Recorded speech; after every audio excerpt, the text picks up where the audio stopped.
Check 1 2 1 2, bitch.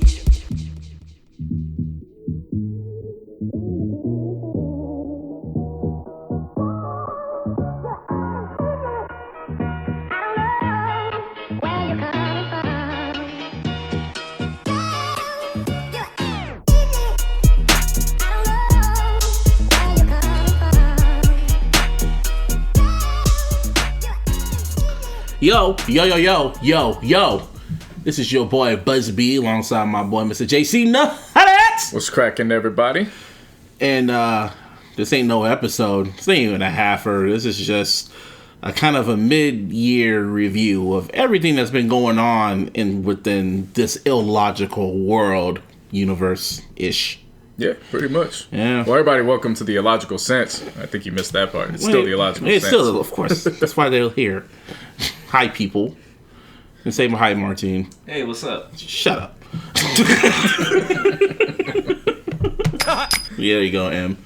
Anyway, I mean, this is a non-episode, but shit still happened in our lives and shit, so how was y'all weekend? Yeah. Made money. Tiring. Yeah, we had my nephew's birthday, and yeah, man, just setting that whole thing up was literally tiring. Well, for me, I went to the movies twice, and AMC really is coming for Movie Pass's head though. Because they had the VIP shit, dude. Like, they kept promoting it throughout all the trailers. Like, oh yeah, sign up for the VIP pass and da-da-da-da. They pretty much did everything except say, fuck Movie Pass. In the end. They did that all throughout Uncle Drew. It was like... The problem is it's only AMC. That's the thing. Unless you're close to an AMC. AMC hood cut? Yes. It sucks if you're 10 miles away from an AMC, but you got 3 different centuries. I was looking at that and I was thinking $20 a month, huh? Shit, I really might, because I already have the what's it called? Not the Movie Pass. What's Stubs? The Stubs, yeah. So I'm like, damn, 3 movies a week? Shit, fuck it. I might really just sign up for it. But Movie Pass, you get one every day. Yeah, so I went to the movies. I saw Ant-Man and the Wasp, and pretty much like, y'all don't care if I do spoilers. Just air the horn. Yeah. No? Okay. Well. No. All right, hang on. All right. Spoilers. Well, take the spoiler back. Take the horns back. I had to make it myself. You did that, but I know. I don't know how I can do it backwards, but yeah, Ant-Man and Wasp was decent. It was pretty much like if it was a video game, it's like a side mission, like downloadable content and shit. Mm-hmm. It's like a side mission. You honestly don't. You kind of have to watch it, but just for the post-credit ending. And everybody's seen Infinity War. We're not even gonna air the horns, but pretty much what happens is that Ant-Man gets stuck in the quantum realm, and when he tries to get back, everybody up front, like from Wasp, Michael Douglas, and Michelle Pfeiffer, they're all Thanos snapped. So you're never gonna call them their... I forgot their damn names. Okay. It's just a Wasp. Wasp and mom and dad, and her mom and dad, they just snapped. Oh yeah, Lawrence Fishburne was in it. Hey. He's in Spider-Man, so I would imagine. Lawrence Fishburne? Yeah, wasn't he in Spider-Man? No! Nah. What are you thinking of? What comic book movie was he in? Because he was in something. No, he wasn't. Or was it Batman vs. Superman? Yeah, he was buried, but okay. Wow. Yeah. I had it right. He was in a comic book movie. No, but did you see the animation that Marvel do when they try to make their they make the actors, when they go in the past and they make their actors hella young and shit? Mm-hmm. They made Lawrence Fishburne look like Ike Turner from What's Love Got to Do with It. He looked hella young. Did he smack a woman named Tina? No, but he still looked young. They still needed Oscars for that movie. And other than that, also the other movie I snuck into this one. I didn't care. I saw the first Purge movie, like the prequel to everything. It was entertaining because I low-key liked the series, and it was low-key entertaining. Quite triggering. It's very MAGA inspired. Not MAGA, whole ass nigga inspired. But it had some moments. Dude, old boy from Insecure was in it, and it was quite entertaining. Heard it was pro-black. In the end, yeah, it was kind of pro-black. Even had Kendrick play in the end, and they had a little post-credit scene, mid-credit scene, where it was a teaser trailer, because I guess The Purge is going to be a 10 a 10-episode USA event, so it's gonna be on the USA Network as a series. Gotcha. Which makes sense. It should be like an anthology series. Shit, would you ever want to participate in that type of shit? My whole thing is you only see people killing. Like, how come nobody's running to a chase? What do you mean? Or how come nobody's tearing down Sally Mae? Because they're trying to get. See, that's they probably are. That's what this series is for. Well, that's what I'm saying. Why aren't they showing that? If that was the part That's of the not Purge, entertaining. Niggas need to die. what the fuck somebody gotta die for? It's entertaining to see the whole hood eat, not die. But this is the fucked up part in that movie. we see Everyone people wasn't. die on CNN every day. What's entertaining about that? But the thing about this movie is that in the beginning, nobody was purging. Everyone was having purge parties and living their life, fucking and doing shit. So then the government was like, yeah, they screwed that up, and they showed that in the trailer, so we knew that. Yeah, I know, but that's what they did, and I was just like, and then they showed some quite triggering shit for me, like fucking KKK niggas going into churches and shooting up black folks. They didn't show it, but I was just like, oh, that's cute. See, every time I see little racist shit, I'd be like, oh, that's cute. Okay. And then they showed in slow motion. They're playing the Star Spangled Banner, and they go like America, America, and you see this fucking you see this dude getting beat up by the cops, black dude getting beat up by the cops in slow motion. Wow. Yeah, I was like, Wow. I sat there like, oh, this is triggering. But in the end, I call him Black Rambo. He fucking shot up everybody and protected his niece and not his niece, but his girlfriend and her brother and his whole community and shit. And in the end, they're carrying them out and they're like, yo, so what are we gonna do next? And he just looked at him and said, we're gonna fight. And then the camera pans up and you see the United States flag half mast and they play Kendrick Lamar's All Right. Isn't Hollywood Eazy-E in it? No. That's a designer is. That's wild. Yeah, designer's in the movie. That's wild. Yeah, man. Shit, man. Hell of movies I watched, but I still feel Infinity War is like the best movie this year. Period. I've seen that movie like 4 times, man. It's still the best movie. It's about to come out on DVD like next month. So. What else have I seen? You saw Uncle Drew, and that was it. Den of Thieves is still a good one that came out. Oh, you saw? Oh, yeah, you did see that. Yeah. Have you seen? I'm not Den gonna of say Thieves? it's my favorite, but Den of Thieves was The one actually with a good one. Ice Cube Jr. Yeah. Yeah, that was a good one. Hollywood Eazy-E and Ice Cube Jr. They're getting work. Well, Hollywood Eazy-E's getting work. He was in Yeah. Superfly too.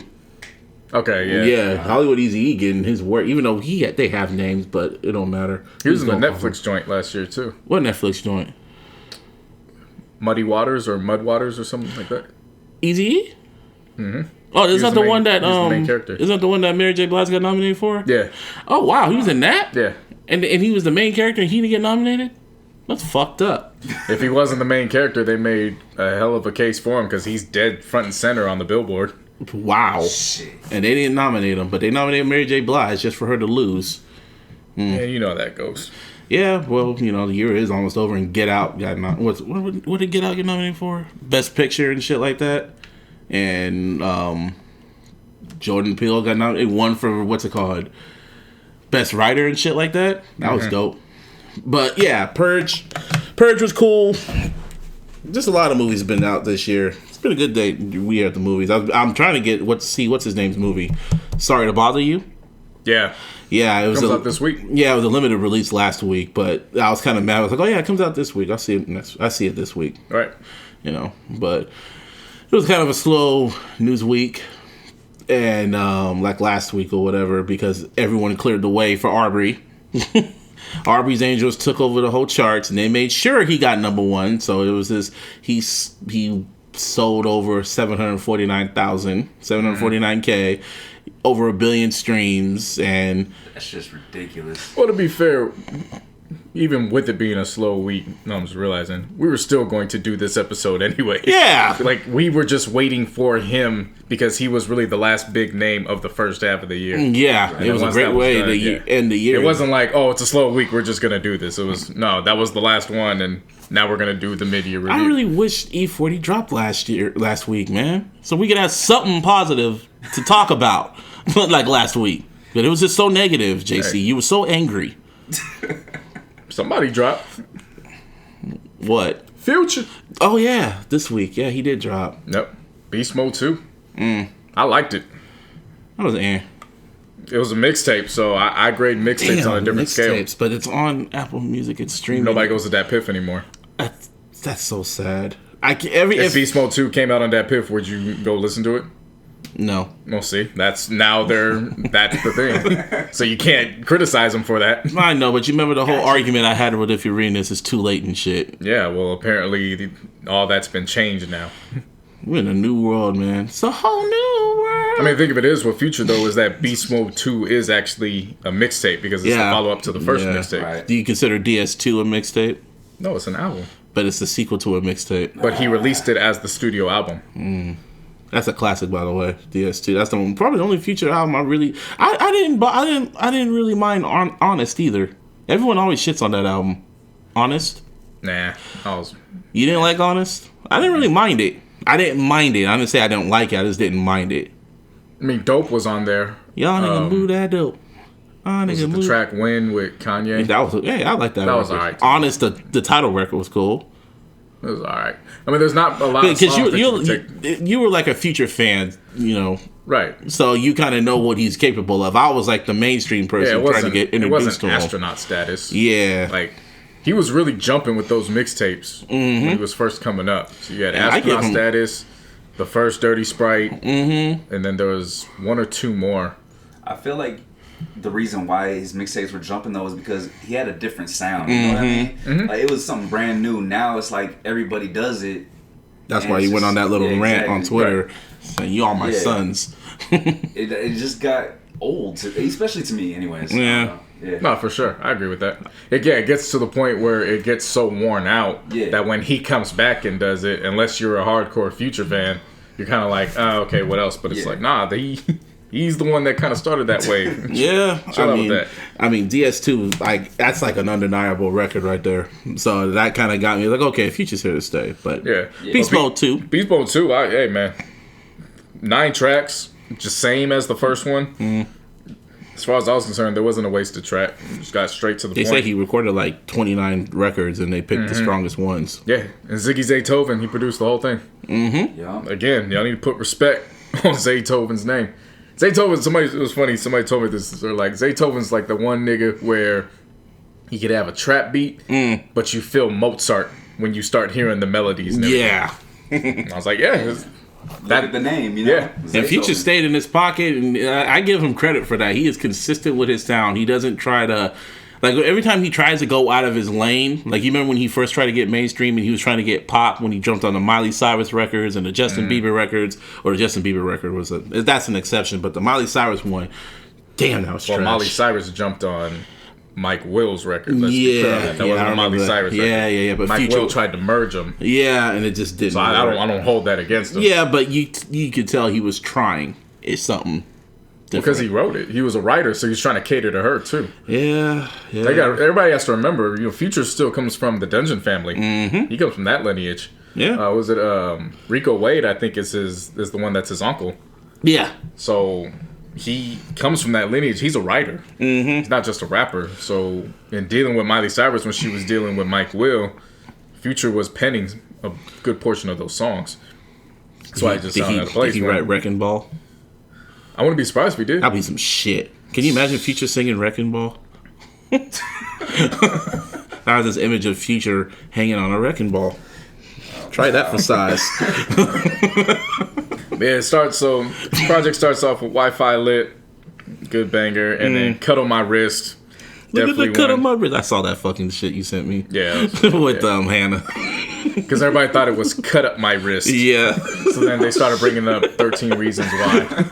Look at the cut on my wrist and Hannah dancing to it. Yeah. So that was a good one. And then, of course, my 3-man weave, if you were paying attention to me on Twitter. Rax Blue into 31 Days into Red Light. Couldn't get much better than that. Dodo with Young Scooter. It was good to hear Young Scooter again. What the hell he been up to? Apparently waiting this year and a half to write that verse because verse was fire. And then when I think about it, some more was this crazy ass like sing along type nursery rhyme, but he did it in such a way where it got stuck and you were humming it all day. And then of course Hate the Real Me. That was a good one. Which is very in depth, but of course, there's always the running joke with Future fans. I should say Future Hive. Mm-hmm. The running joke is that he's always giving the songs crying for help, and we just party to him. Pretty much, that's what it is, and man. that's what it was. I just remember listening to What a Time to Be Alive, and I was listening to his verses, and I'm like, damn, he's crying out for help on this. And then Drake comes in talking about some whole other shit, like, nah, man, fuck that. What's going on with you, man? You need a hug? That's why that damn project didn't work. That project did not work at all. Yeah, man. But yeah, Future was cool. Like I don't know, it was kind of to me. Like I don't know why. Maybe I gotta like really sit down and listen to it, or maybe the stench of Scorpion was still on me, so I just wasn't in that mindset for it. But you know, it was probably the stench of Scorpion because Future was on it, even though he wasn't credited. So when you probably looked at it, you're like, you were a part of that shit too. Yep. You ugly motherfucker. Ugh. Anyway, so other project dropped randomly. Meek Mill is slowly creeping back, so he decided to drop a little EP for us called Legends of Summer. Yeah. 4 album EP. 4 tracks. 4 tracks. 4 albums. 4-track EP. And it was cool. I liked it for what it was. Yeah. I mean, everybody knows at this point how I feel about EPs, but I could definitely feel the direction he's gearing towards for the album. Yeah. And I was already excited for the album. This just furthers it. Like, okay, cool. Let's Dangerous was dope. That was my record. Man, we'll bring him up later, but Young Bird. Hitmaker. Yeah. Went from getting your chain snatched to getting your bitch snatched with the beats he be making. Shit. And then, of course, Stay Woke's on there. Philadelphia with Swiss Beats. And then the track 1 a.m. 1 a.m. was cool. I can go either way with that one. Yeah. But like I said, it's a 4-track EP, so it's really not much to judge off of there. It's an appetizer for what's to come. Right. If he drops later on this year. I don't think he's going to drop this year. Maybe by the end. I think so by then. Like maybe November, December-ish. That's what I'm saying. Yeah. Yeah, he's got to, man. It seems like an advertisement with just 4 tracks on it. I wouldn't even be surprised if he drops in September. You really think so?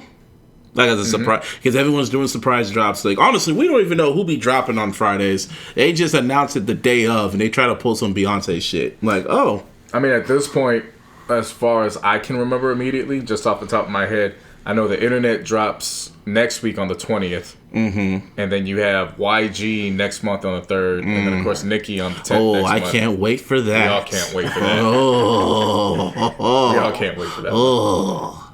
Yeah.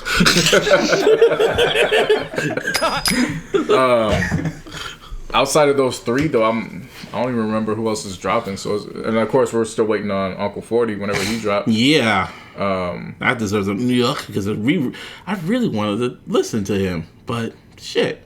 Yeah, but no, I mean, at this point, it's a legit who's who in terms of who drops out of nowhere, because even though we don't know the dates, I mean, at this point, the speculation, Schoolboy Q is supposed to drop by the end of the summer. 2 Chainz is supposed to drop. They said Future is actually going to drop the album. Another album. This was just an appetizer. Yeah, this is leading up into it. And I don't know now. It's like, because everyone dropped in June. Literally, everybody dropped in June. All the heavyweights dropped in June. That's crazy. I don't think that's ever like. I saw this one gif of Kanye saying, "Enjoy this because it's not going to be like this all the time," and that's pretty right. Kanye dropped all the shit he said. It happened, music wise. Chance the Rapper, he's the wild card right now. Yeah, he could drop anytime. No, but what I'm saying is that he was one of those names that didn't drop in the first half. He could drop at any point. So yeah, that's what I'm saying. Everything is kind of open season now because now Drake got his accolades, got his anthems out there. Pusha dropped, Kanye dropped, the Carters dropped. Who else dropped? You know who dropped? Not a project, but a song, and it's about to drop in a couple weeks. Who? And now I'm curious, and it's actually going to be a comeback. Who? Iggy Azalea. Oh, did you see that video, my nigga? Of course. How is she rapping better than Nicki in 2018? No, that's a yuck. Yeah. Like, how is she rapping better? Her ass, she been exercising, she been eating well, because that ass is flapping in that video. What's that video called? What's the song called? Cream. Cream, yes, with Tyga. Man, I don't know who. Maybe Tiger wrote the song or something. I don't know. But Iggy was rapping better. She was twerking better. That one single alone shits on everything that Nicki dropped. Bah! Yeah. Of course, the video. Nigga. The video, the video itself's going to draw you in. But then I listened to the song 4 times before I actually watched the video. And I kept listening to it and I'm like, yo, from somebody who keeps claiming to be a queen. It's looking ugly for you. Yeah. I mean, you already lost out on best female MC at the BET Awards. Twice. 2 years in a row. Right. And this time, the woman wasn't even there, not because she didn't want to show up, but because she's about to drop a baby. From her husband that you don't have either. Yeah. Yeah, did you see that one video of Nicki opening the presents and she was all like a little baby? Like a bird. Oh my God. She's like, ah! A materialistic bird. Like a basic ass broad. Like, dude, what the hell? Like, it was weird. And Joe Budden pointed this out on his podcast. He really feels she's on drugs. Like pills and shit. And he used to be on them. From the looks of things, man. I mean, that makes perfect sense. Mm-hmm. I'm not buying too much into it, but in this case, I've always said when you have somebody with previous experience on the matter and they call it out, it's something to keep an eye on. Yeah. Meek alluded to it. Meek hella alluded to it. Remember he said around that time period he was with her, he was on pills. Right. Pills and potions. Yeah. Or that one article that came out, what's it called? Talking about how Nicki fans get at when they attack that one chick. Mm-hmm. Yeah. And she's getting a lot of headlines that are looking quite spooky for her. Oh, yeah, and the Boot Up remix that came out. I have never seen Twitter just all come together and say, get that shit the fuck out of here. That shit was trash. I knew it was going to be trash. I need to listen to it. As soon as I saw Nicki was on there, I'm like, trash. My homegirl was like, she texted me, like, look, Nicki's going to be on the Boot Up remix. I was like, trash. Well, you didn't even listen to it. Trash. And then she just you just a hater. A few hours went by. I didn't even listen to it. I just texted her, told you it was gonna be trash. She's like, what the fuck was that shit? I didn't even listen to it. I just put it. She's like, I mean, shit. I knew what it was. Like, they should have just threw that remix away. It should have never happened. I personally don't even like that damn record. I was at the bar and they played that remix. They had the nerve to play that remix, and this chick turned around and said, yo, turn that shit the fuck off. Damn. Yeah, she came in offbeat. Quavo. Oh, special. Yeah, Quavo had a bar, and I was just like, for real?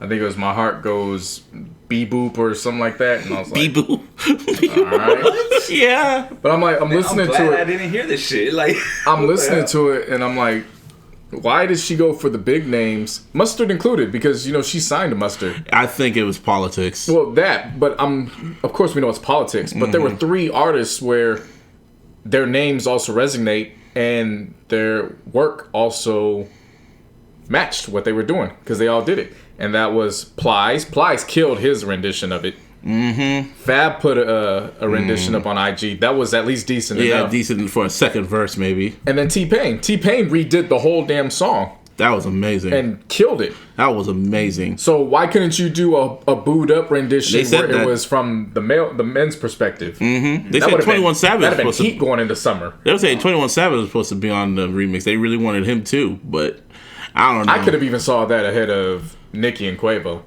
That wasn't good. And they're both on the same label, I think. Quavo and Nicki and shit, like same labels over them or whatever. I don't know, some shit I read online. I was just like, it must be management because they're on the management same label. Probably. Quavo's managed by QC, ain't he? Yeah, that's right. Yeah, my mistake.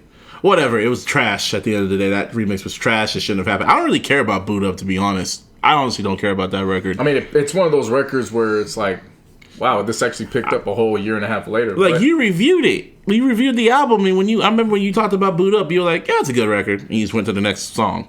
Yeah. It was like, it's a great record. Yeah. But the way you didn't blow it up how, like, social media blew it up and shit. But I mean, maybe there's been cases where I haven't blown up records before, and down the road it's like, oh, wow. But that was Bad and Bougie. You were the first one on that one.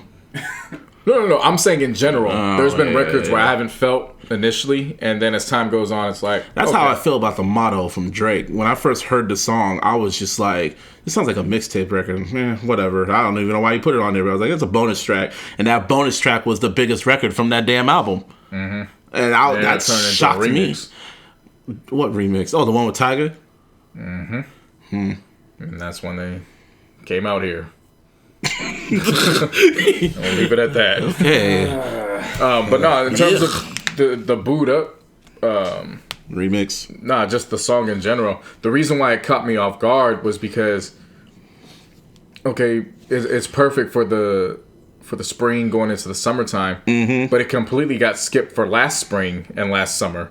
Yeah, and all of a sudden now it's popping like that. So that's the only thing that confused me, was that it skipped a full season. It wasn't the fact that it blew up, because that, in retrospect, that's a summer song. Yeah. Barbecue song. Yeah. I'm just surprised it missed last year. Right. That's the only thing. You know how people are late with this shit. Right. But shouts out to her. I mean, she happy as hell. She got a plaque for it. So even you could tell she even felt a type of way about the remix. How so? All she did was just put a smiley face after it dropped on Twitter. Because she knew it was trash. Yep. She probably didn't want that shit. Mm-hmm. She really probably didn't want them on there.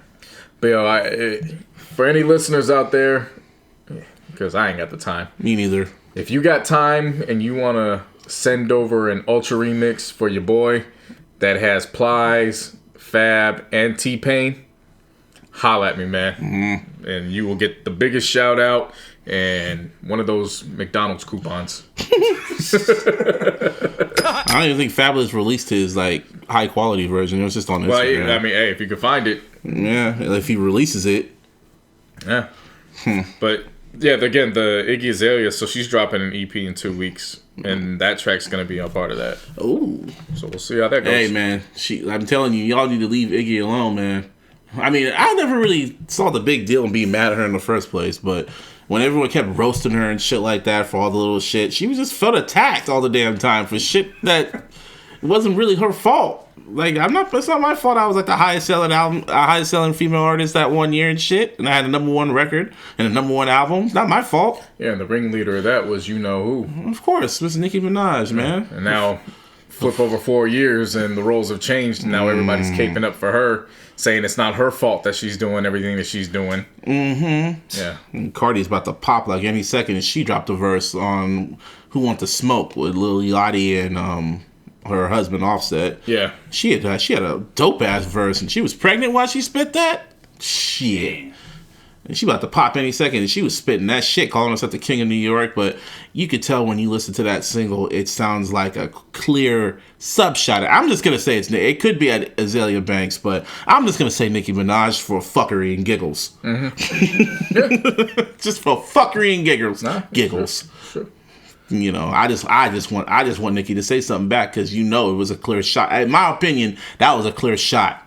I mean, I'll take it. It could go. That's the thing with subliminals. Mm-hmm. It could go either way unless you put a name on it. So I'll buy stock into it, but I'm not going to hold much weight into it, because it could have went towards Azalea Banks. Yeah, because Azalea was popping the most shit, right. And Cardi did respond to her, right? Clear as day. But for shits and giggles, I want Nicki. I want Nicki versus Cardi, but that's going to be around with Drake and Kendrick. It's never going to happen. I was about to say, yeah. Speaking of smoke and all that, back to your favorite rapper. Back to Aubrey. Your favorite rapper, JC. Nah, don't do that. don't do Please, that. Please. That hurts me hearing that, man. It's my favorite rapper according to Twitter, because I talk about him all the time. I mean, down my timeline, I see his accomplishments, and I see everyone doing the Kiki, do you love me?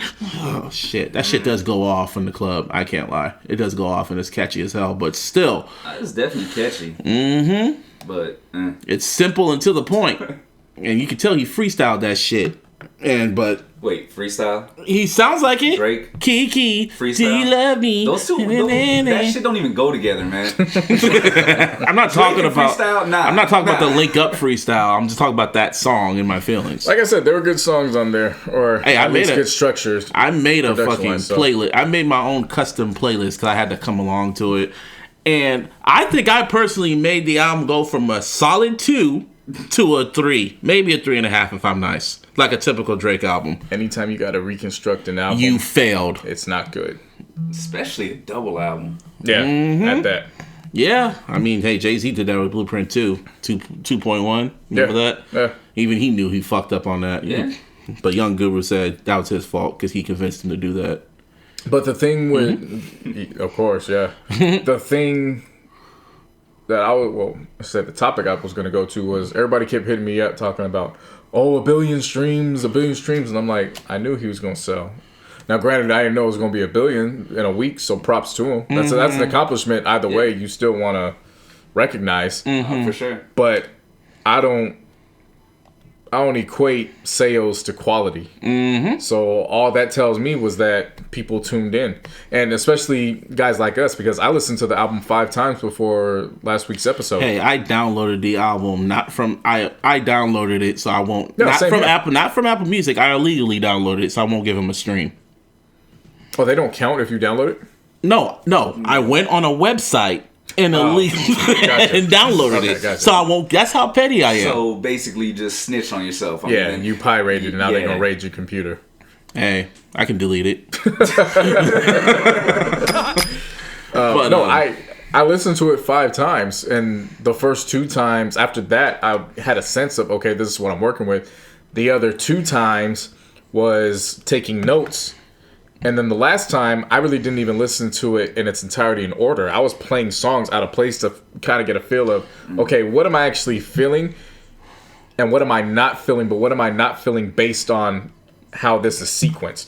Because there's records on there that I like, but I didn't like it in the flow of the was album. 'cause cool. Yeah. Like I said, that was one of them where you kind of bounce to it, and then you hear him singing, and you're like, huh? What? Yeah. See, for me, I can just pinpoint the exact tracks that really just threw me off, and that was the second. What was the second one? Nonstop. Nonstop took me off. Talk Up took me off. I'm Upset makes me upset, so I don't play. They played that at the club, and everyone kind of just stopped dancing. This one chick I was dancing with, I got her number too, but this one chick I was dancing with, she just stopped, and she was just like, "I hate this song." Can I marry you? Yeah, it was. Yeah, I'm sorry. Yeah, so I took out Nonstop, I took out I'm Upset, I took up Talk Up. All the tracks where he goes fully retarded, like talk tough shit, I took out. Yeah, the smoke bars. Yeah. The smoke bars, but anything that's kind of semi, kind of, when he's laid back and just rapping and shit. He's in his lane. When he's in his lane, yeah. I replaced Nonstop with Diplomatic Immunity right after Survival. That's not And then bad. I put Saunders Rose right after that. And then Elevate, and then God's Plan. I can understand why God's Plan is on that album now, because on that first disc, because that song, even though it's like a club record and shit, he's singing about some dark ass shit. He's paranoid. He's like, bad things. There's a lot of bad things that they're wishing on me, and it's just like, oh, okay, Right. Like I said last week, I know I said it about Emotionless. I don't know if I brought up Elevate, but Elevate was cool. Elevate was cool. That was actually him. Again, I like Drake when he's in that mode of singing and vulnerable. Mm-hmm. You know what I'm saying? Like that. That's what we came up knowing him for. Mm-hmm. It's the tough guy act. Yeah, and especially Mob Ties. Yeah, and I get it. Everybody wants to say, well, there's a lot of rappers out here like that. Yeah, it's true. But this is one of those guys where you just don't want to hear Talk say tough. that. It's like, somebody said it, who does Drake make music for? And someone said the nice shit on Twitter. It said Drake makes music for nice guys that try to be the asshole. Or they're just nice guys that try to prove to you they're nice. That's Future. No, Future's an asshole. Yeah. Did you hear the first track on the Beast Mode? Yeah, too? true. I guess, yeah. Basically saying her pussy was trash, so he left her at Yeah, Lowe's. that's some more asshole shit. I mean, he really did do some shit like that. He said, yeah, take care, love, and joy. Yeah. No, but for me, like, I'll probably upload, you can find it on Twitter, but I had Survival, then Diplomatic Immunity, Sandy's Rose, Emotionless, Elevate, God's Plan, 8 out of 10, Mob Ties, and You kept 8 out of 10. No, but the reason why I did that, because I listened to the Joe Budden podcast and when he pointed everything out. When he dissected the shit. Of course, yeah. And I was going, okay, let me go with this story. And I listened to it on my end. I was like, oh, this is a solid 3. A solid 3 on my end. And then I added on the second half of it is Nice for What, That should have opened the album. Nice for What should have opened the second half, not Peak and that bullshit ass Summer Games. Oh, I hate that damn record. And then Blue Tint with Future. I was like, because I was thinking of the songs that like everyone really truly does like. I'm like, okay, fuck it. I remember you telling me What? I was so in the zone with the rant, I forgot everything else positive I had to say about this album going into it. But I remember you hitting me up like, oh yeah, they said Blue Tint was supposed to be for Big Crit. Yeah. And you was like, oh, you gonna get mad, huh? And I was like, no. I like Forever is a mighty long time, so Yeah. it wasn't like it was missing that record. It is what it is, whatever. Just lets me know that Crit is on the right path in terms of what these big names are picking up with. Yeah. But Blue Tint, and then he fucked up on this. Finesse and Jaded should have went in together. Finesse literally flows right into Jaded. Should have gave Ty Dolla $ign more shine on Jaded. Nah, Jaded is such a I didn't construct it as a Drake album. It still doesn't mean I don't really fuck with it like Constructed that. it like a playlist. There you go. More life. More life too. That's what this shit is. It is a playlist. But Jaded is such when you More life. when you listen to them lyrics, man, that's one of the most bitch made ass records I've ever heard in my life. Especially the second verse. The line when he says, "You're so opinionated," like, dude. It's like Busby hit me up yesterday. He goes, when you go see Larissa, go tell her that shit and see what happens. I was like, nigga, I like breathing. I ain't saying that stupid shit. Like, it's such like, dude, and it's about Georgia Smith, and it's just like, you got so, and then he's like, oh, it's definitely. We speculated. And Last it week. definitely is, like, and especially he's like, yeah, the guy who's doing it, he's not as wavy as me, and when you see the dude that she's with, it's just like a regular ass dude, and I'm like, you that spiteful, my nigga? You that mad? She's 21. You're about to be 31. Shout out to the regular niggas, man. Yeah, he's not. He doesn't do it as wavy as me. Like, his ego got hurt. So Pusha T hurt your ego, and a 21-year-old going for someone her own age hurt your ego even more. Okay. And then I added March 14th at the end because it kind of sums up the album. Of course. It sums up the whole album. Him in a fetal position crying. Did you got rid of Ratchet Happy Birthday, huh? Of course. Of course. I have to second everything on the second half of the album. It's only 7 tracks. I'm surprised you didn't keep Shut up. Michael Jackson record. Yeah. Yeah, what is that? It's not on there? No. Oh, Let me see that playlist real quick. Here, you can look at it yourself. Don't try to add it. You can't add it. No, Nah, I we just ain't wanted trying to to add see. it, yeah. Oh, yeah. No. No, it's not on. I didn't like that record. I 16 didn't songs? care. Okay. Yeah. I was saying the 16's in the range because I was saying Yeah, if that he did sounds like 14 songs and he ended it with March 14, Yeah. That would've been- Yeah, That would have make been sense, Right. That but would've you made a lot know, of it sense. made logical sense. But we live in an illogical world, and Drake thinks very illogically right? when it comes to music, not about sales. Speaking of music, though, I have a question. That Summer Games, why didn't you like that beat? Like I said, No, I it's really just- want to know the answer to this. Do Because it, I got a response. Go for it. I just didn't like the lane he was trying to do, and I don't know why he put it there. Like 808s as and Heartbreaks?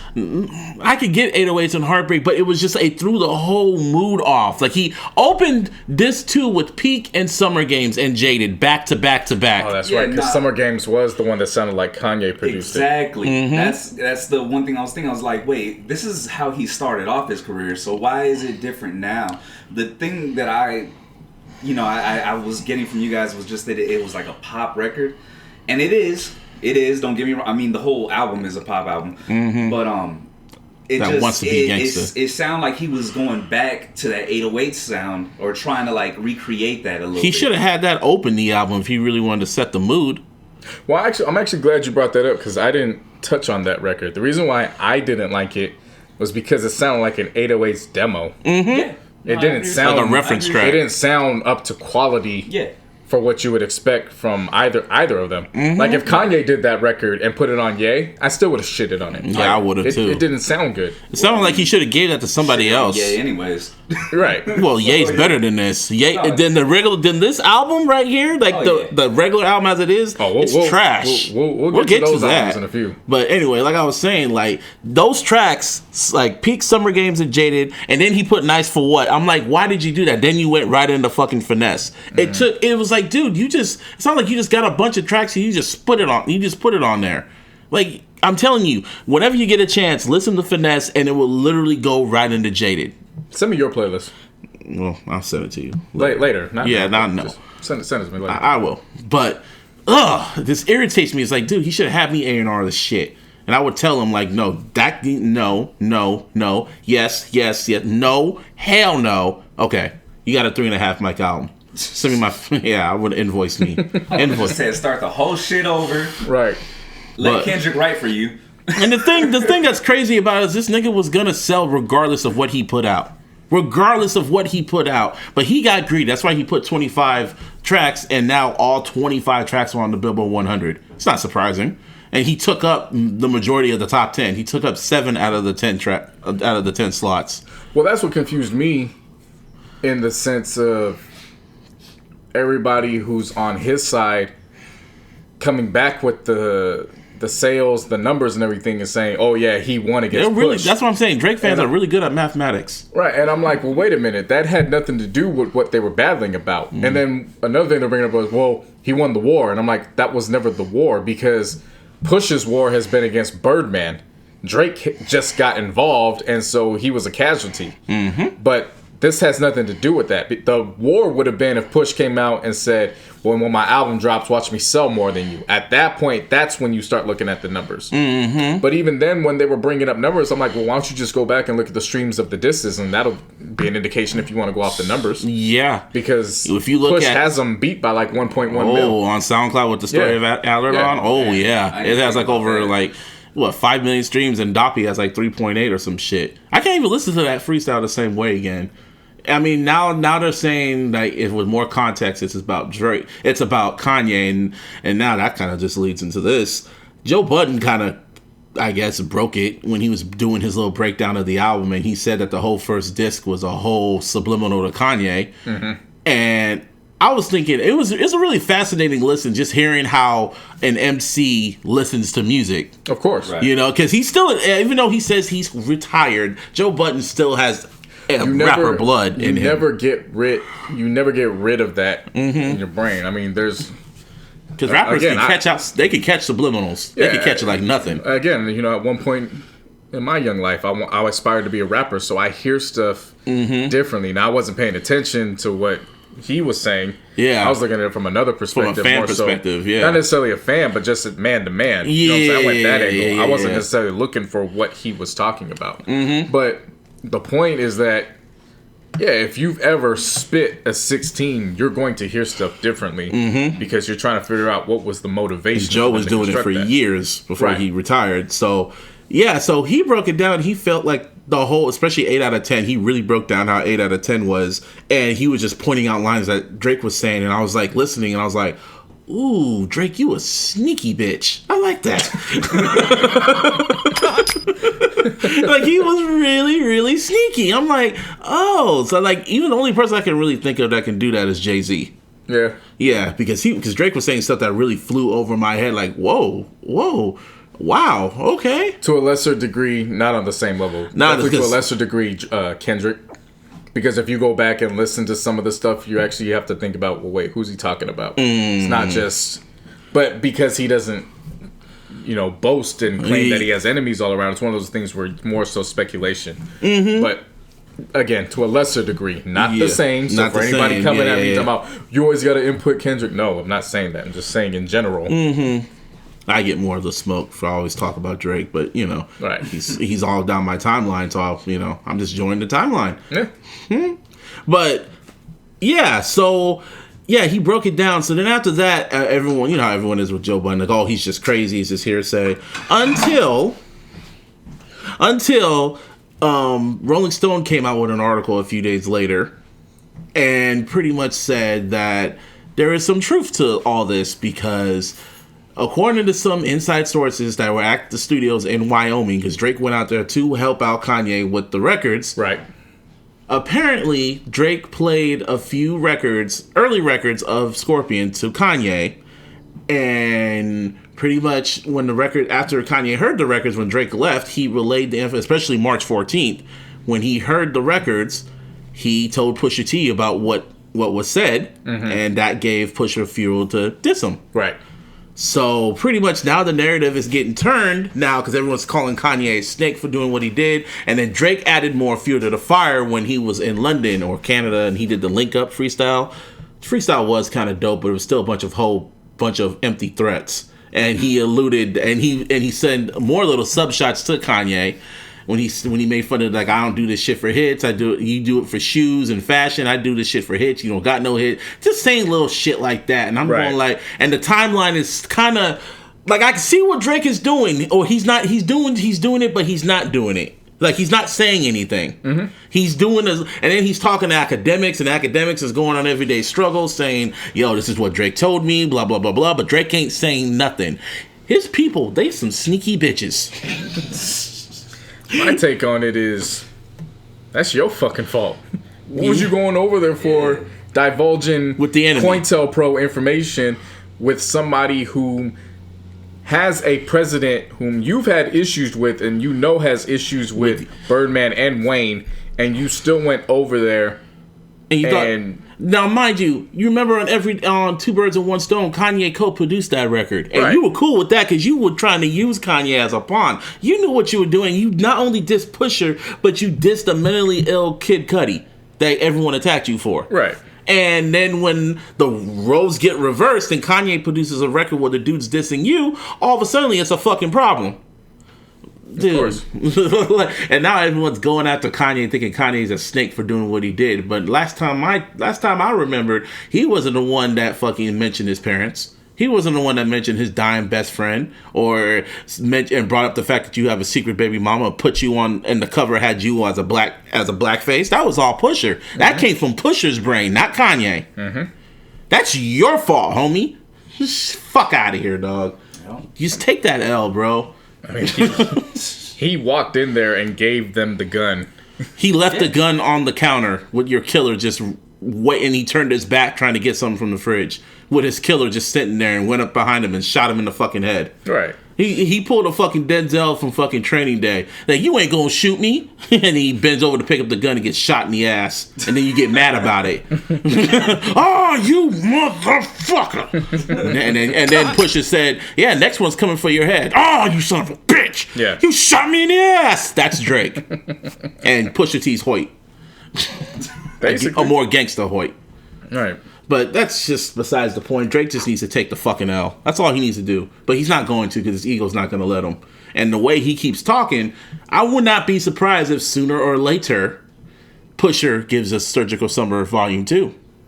And then all hell would break. Because he keeps saying he has this information that's going to fuck over Kanye's career and Pusher's career and shit. But at this point, because I mean, now we'll lead into that with the little freestyle.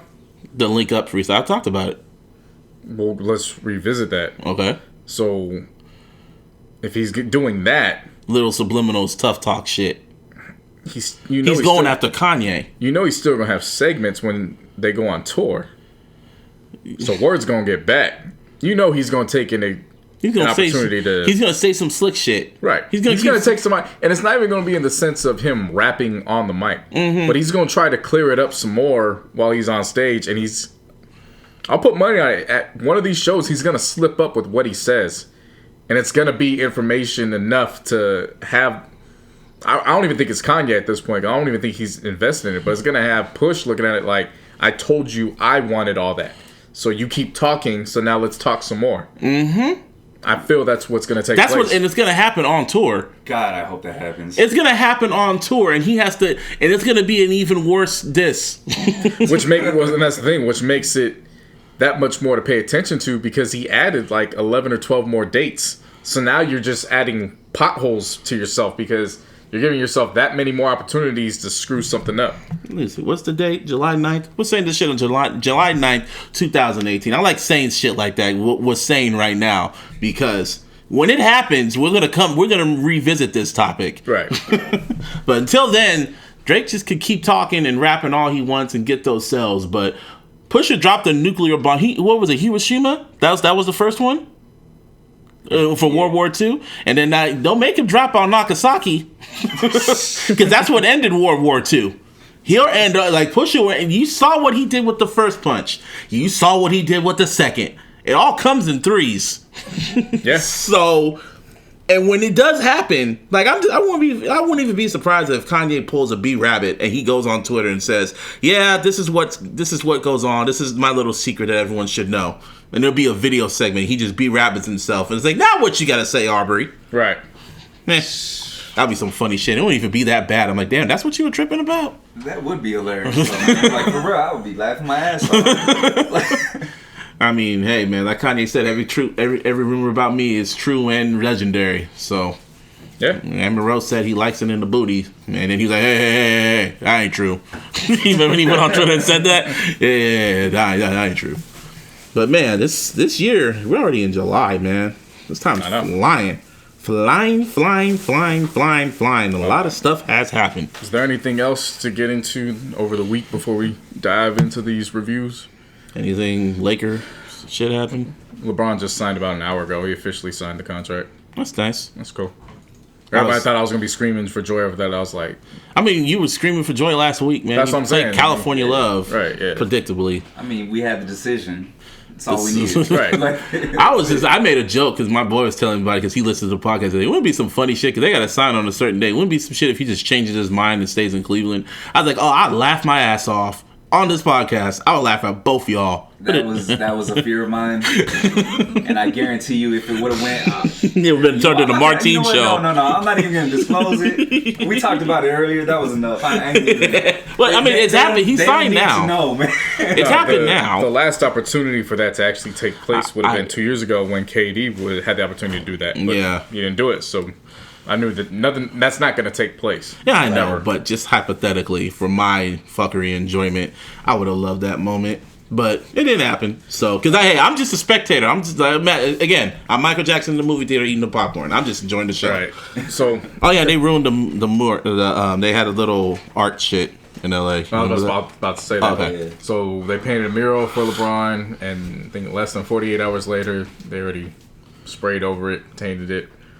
On one hand, because they call him the king of LA. Right. That doesn't bother me. None of it actually bothers me. For me, it was just. It's too early to give him a mural. You know what I'm saying? Yeah. Like, this is the Lakers, so stuff has to be earned. Mm-hmm. On the flip side, don't damage somebody's art, man. Like that was mainly why I was upset about it. Was two guys actually took time out of their schedules to do that. Don't screw with somebody's work of art. You can tell whoever did that ain't got no job, no car. Retired maybe. No, ain't nobody retired doing that. Kobe. Man. Just leading into that photo I saw of Kobe writing over. Okay. That photo was funny, but even that takes out because Kobe was like, as a Lakers fan, I love the movie. I know. I'm just joking, just fucking around. But yeah, it was just like LeBron I wouldn't even be surprised if that was a Lakers hater that did it. Just probably, Clipper fan. I wouldn't. But I think more. It wouldn't surprise me if a Kobe stan did that. Yeah, because you remember that one little thing of the dude of the Kobe art portrait or whatever, right? And they put LeBron's face over his face, and he just took it down. I was like, yeah, I think that's what it is. More from like Kobe fans that really respect Kobe for everything he's done for the Lakers. Not Kobe fans. Okay. Kobe stans. Okay, Kobe There's stans. I know. Okay. I'm a Kobe fan. I'm a Kobe fan. But I have slandered Kobe many a time before. Because you're a Laker fan. I am a Lakers fan, and that's the brand. Nobody is bigger than the brand. There you go. Yeah. I think it's just a respect thing. Let me just say that. It's a respect thing. No, I didn't like putting Bron's face on Kobe's mural. Like, that didn't make sense to me. Right. It was just a troll trying to piss people This off. whole thing was different, though, so it's... Yeah, I know. Don't damage people's art, man. Well, that's what I'm saying. He got, 4-year contract with a 3rd-year option out. No, 3 years plus he has the opt-out on the 4th. On the 4th? I thought it was the 3rd year. It's 3 years. Okay. He's in for 3 years. For sure. Oh, okay. The last year he has the reason to opt out. So he's with y'all for a good minute. Mm-hmm. So... Yeah, so that'll take place. What else happened? OKC and Melo, they're working on a buyout right now. He should just retire. He really should. He can still contribute. He doesn't want to sit on the bench. That's the thing. That's why he doesn't know his role. That's why it's dwindled down to. And people keep bringing up the Lakers, but I'm like, he doesn't want to go to the bench. We already have. We're pretty much done at the wing. Yeah. We have players that we're probably going to end up trading over the year because we're just too stacked at the wing. More than That's not an option. He doesn't want to come to the bench. So really, it's going to boil down to Houston or Philly. And Houston already said they're going to go all out trying to get him. But Philly would actually make sense in a would. way. No, it would Because he- the spot up shooter. Yeah, he's spot up shooter, Yeah. so all he has to do is play behind Simmons and Embiid, and strangely enough, it'll work. Yeah, for sure. But I still expect him to be in Houston. Hey, all I know is 2K is gonna be real fun. I'm gonna actually buy this game. 2K, Yo, gonna be hella 2K fun. been the game for a while, I but know I'm that. hearing reports that NBA Live is making. They're trying. They're going Really? for the chokehold this year. Oh, so Because actually, I went and I played live The demo? last week. you played the demo or something? I borrowed a friend's game. How did it look? I played it last week, and I was like, It's They're really coming it's, back. like to compared to 2K. How was it look? Like how was it 2K played? lost me a little bit last year just because of the stuff they were adding, Yeah, and Live picked up pretty much where 2K's weaknesses were. Live was using that kind of as their strength. Because remember, they also added the WNBA on their game. On NBA Live? Mm-hmm. Oh, wow. That's the first time ever that WNBA players have been in the game. in any Wow. game. Yeah. Okay. So they added that. So that's a whole different mode you could play in. That's interesting. Which says a lot because I mean, gaming is not. It's not solely for men. yeah, Right. women Lots play of that women shit. out there in Lots games. of women. So that was a major That's a- advancement. Oh, for sure. So they had that. Of course, now the facial features look a whole lot better. How's the graphics look compared That's to what I'm saying. 2K? Oh, Everything looks good. And then on top of that, they still have the rights to ESPN. yeah, that's true. EA So has it's all the rights for that. Yeah, so it's Yeah, all the E ESPN, Right. ABC commentators. Well, Disney, I should say. Disney. Yup, that Mickey Mouse money, bruh. Right. It's all them. So that's something to pay attention to. It's not 100% that I'm going to dive into 2K. We'll wait and see. Hey, 2K still that game. That game will start a whole bunch of arguments. I will never forget this one time I played Red on 2K, and I was just, I always go back and forth. I like playing with LeBron, but this time I wanted to play with OKC with Kevin Durant, and then and the game came down to like 2 seconds. It was 3 or 2 seconds, and I was down by I think a point or 2 points or whatever, and I just said fuck it. I inbounded the ball to Kevin Durant, and I just pressed square. I was like, screw it. And the shit went in. And I just dropped. I was like, and then Red just rage quit and said, let's restart. I was like, fuck you. Yeah, I wanted to get all the achievements and all that shit. That was some old gay shit. But whatever. Whatever, man. But yeah. So we'll have some video game wars coming out as a result of NBA. Summer League started. Yeah. I'm lightweight paying attention. I know. Hey, a lot I of know more. we're 2-0 now. I'm seeing it's like hella people in that shit, though. Well, shout out to Nike because last year they had to wait until the NBA season started to unveil the new jerseys for the players to play. So that's why last year in Summer League, those players were still in the practice jerseys. Yeah. Oh, okay. So now in this Summer League, they actually have official Summer League Nike jerseys. So Yeah, that's I've actually a seen good those. And they got like, and there's hella people. Like attendance is hella up too. Because it's fun. It looks fun. Well, that's what I'm saying. The NBA is now focusing on making sure that Summer League and the G League look formidable. Like they're really going to start. So pretty much they're keeping you intrigued. I wish the NFL would do some shit like that. At this point, they're saying that every single NBA team will have a G League team within the next 5 to 7 years. When the NFL had something like that, was it NFL Europe? What happened to that? Folded. Wasn't there like almost like a developmental shit for coaches and players? So basically that. Yeah. NFL Europe. Yeah. That's Yeah. what they're using it for. So you had that. Shouts out to Cube. I don't know if you watched the Big Three. I've heard about that. Yeah. Right? Oh my Yeah, goodness. not yet. I was so upset because I'm penny pinching at this point because I started a new job Yeah. next month and just the pay periods Yeah, they're not yeah. gonna mix. So I didn't go to the event in Oakland on Friday, but it was on Fox. Oh, shit. 80% of that arena was sold out Really? just for a half court game because what they do is they have 8 teams and they all play afterwards. How the game goes is first to 25, then it becomes halftime, and then first to 50, whoever wins and has 50 or at least up by 2 points, that's the winner. Oh. And it's always like. And it's all retired. It's all retired it's basically players, but all they can still retired play. players. Right. Yeah, I heard he's trying to get Kobe to play in that. He's been trying to get a lot of guys to play, but Steven Jackson was there. Baron Davis hit a game winner.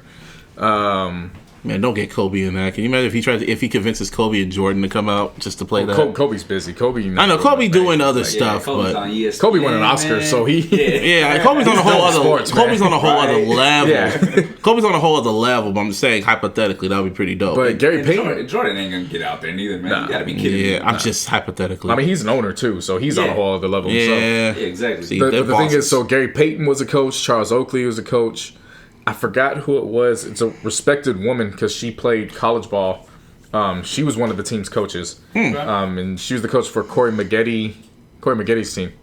Nate Robinson was out there hooping, like he can still play. like just straight hooping. Like he just got done doing he's Uncle not Drew that and was like, old, all right, man. Like, yeah, that's the thing. Like a lot of these guys, they're still technically under could 40. play. That's a dope ass concept Ice Cube came up with. But it's a great concept because it's really picking up Trek now, in the sense of this is a valuable option during the off season. Like how he described it, and I think I went over it last year. But again, to touch on it, how he described it was, a lot of these guys, they didn't officially retire; they just stopped getting phone calls. Yep. So they still have the heart to play, and boy, do they have the heart to play! Like guys are out there dropping sweat. It's not like they're yeah. just having fun. They dunking the ball and shit. Yeah. Man, when you're a pro, you only know one way, and that's just go all out. Right. Yeah. Didn't Iverson play in the shit last year? Iverson was a player coach. Is he still a player coach? I didn't watch all of them, so I'm not sure. I caught 3 of the 8 games, Oh, okay. 2.5, I should say. Right. That's It cool. was entertaining as hell, and in watching it, you're gonna laugh, but I've been critical of LeVar, so it don't mean much to Oh, me. he's a coach? No. And watching it, it showed, damn, LeVar, you jumped the ball too early with the JBA. Like it should have been something where it should have been more well organized. Because then, if you compare it with that, obviously it's a big difference. Yeah. But it could have been something where if LeVar just waited to work with somebody like Ice Cube, even if Cube wasn't a founder, Yeah. just having Cube's resources to get into some stuff like that. You got guys commentating for the JBA, and granted, it's in the inaugural Early year, so stages, yeah. it's gonna take time. But you got guys commentating, and they sound like they signed up to do it for $20 and a food voucher in the arena. What days do the Big Three come on? Big Three's usually out on the weekend. Oh. Okay. And some whole ass nigga did. That's besides the point. Anyway, Big Three. It usually comes on the weekends, so usually on a Friday, Okay. Friday or Saturday, Like weeknights or whatever. Like 5 o'clock, 4 or 5 o'clock. Okay. Sounds cool. It was dope. E40 performed, Mr. Fab For performed. the obvious people. Too Short was out there. LL Cool J was there. That's random. So I know shout out to Mr. Fab because he took a group picture with 40, Too Short, Oh yeah, I seen that. and LL, and I forgot, and I think one of his boys, and he was Starstruck. appreciative because he was like, if y'all know me, you know I idolized LL. That was Man. his childhood, man. It's Right. like- Y'all need to That was like respect my LL childhood. Cool J, man. Oh, Put for some sure. respect For on real. Definitely. You kids need to put some respect on LL Cool J. He ain't just an actor, man. He can still out rap a lot of y'all people. Man, cats out here talking about Drake and Ja Rule and Nelly. man. Nah. LL LL Cool Cool J J was birthed the these first niggas. one to start simping on record. And did it well. Very well. No dirt. Maybe he did some dirty macking, but it was rare. Yeah. Doing it well. Come on, man. Don't Yeah. do that. He was the originator of the Simp Records. But he For could sure. he could still rap his ass off and out rap you. His ass cannabis. That's cool. Other than Cool that, OD. hey. Let me see. Man, I hope you guys are old enough to listen to this and y'all get it. Because we old, but I still remember all the stuff that happened in the 90s and late 80s and shit. Like, man. Anyway, a lot of shit happened this year. And then we just in July. I think there was one more. Who? You want to talk about Power or you want to skip it? Tyreek needs to die. Next. Did you watch Power?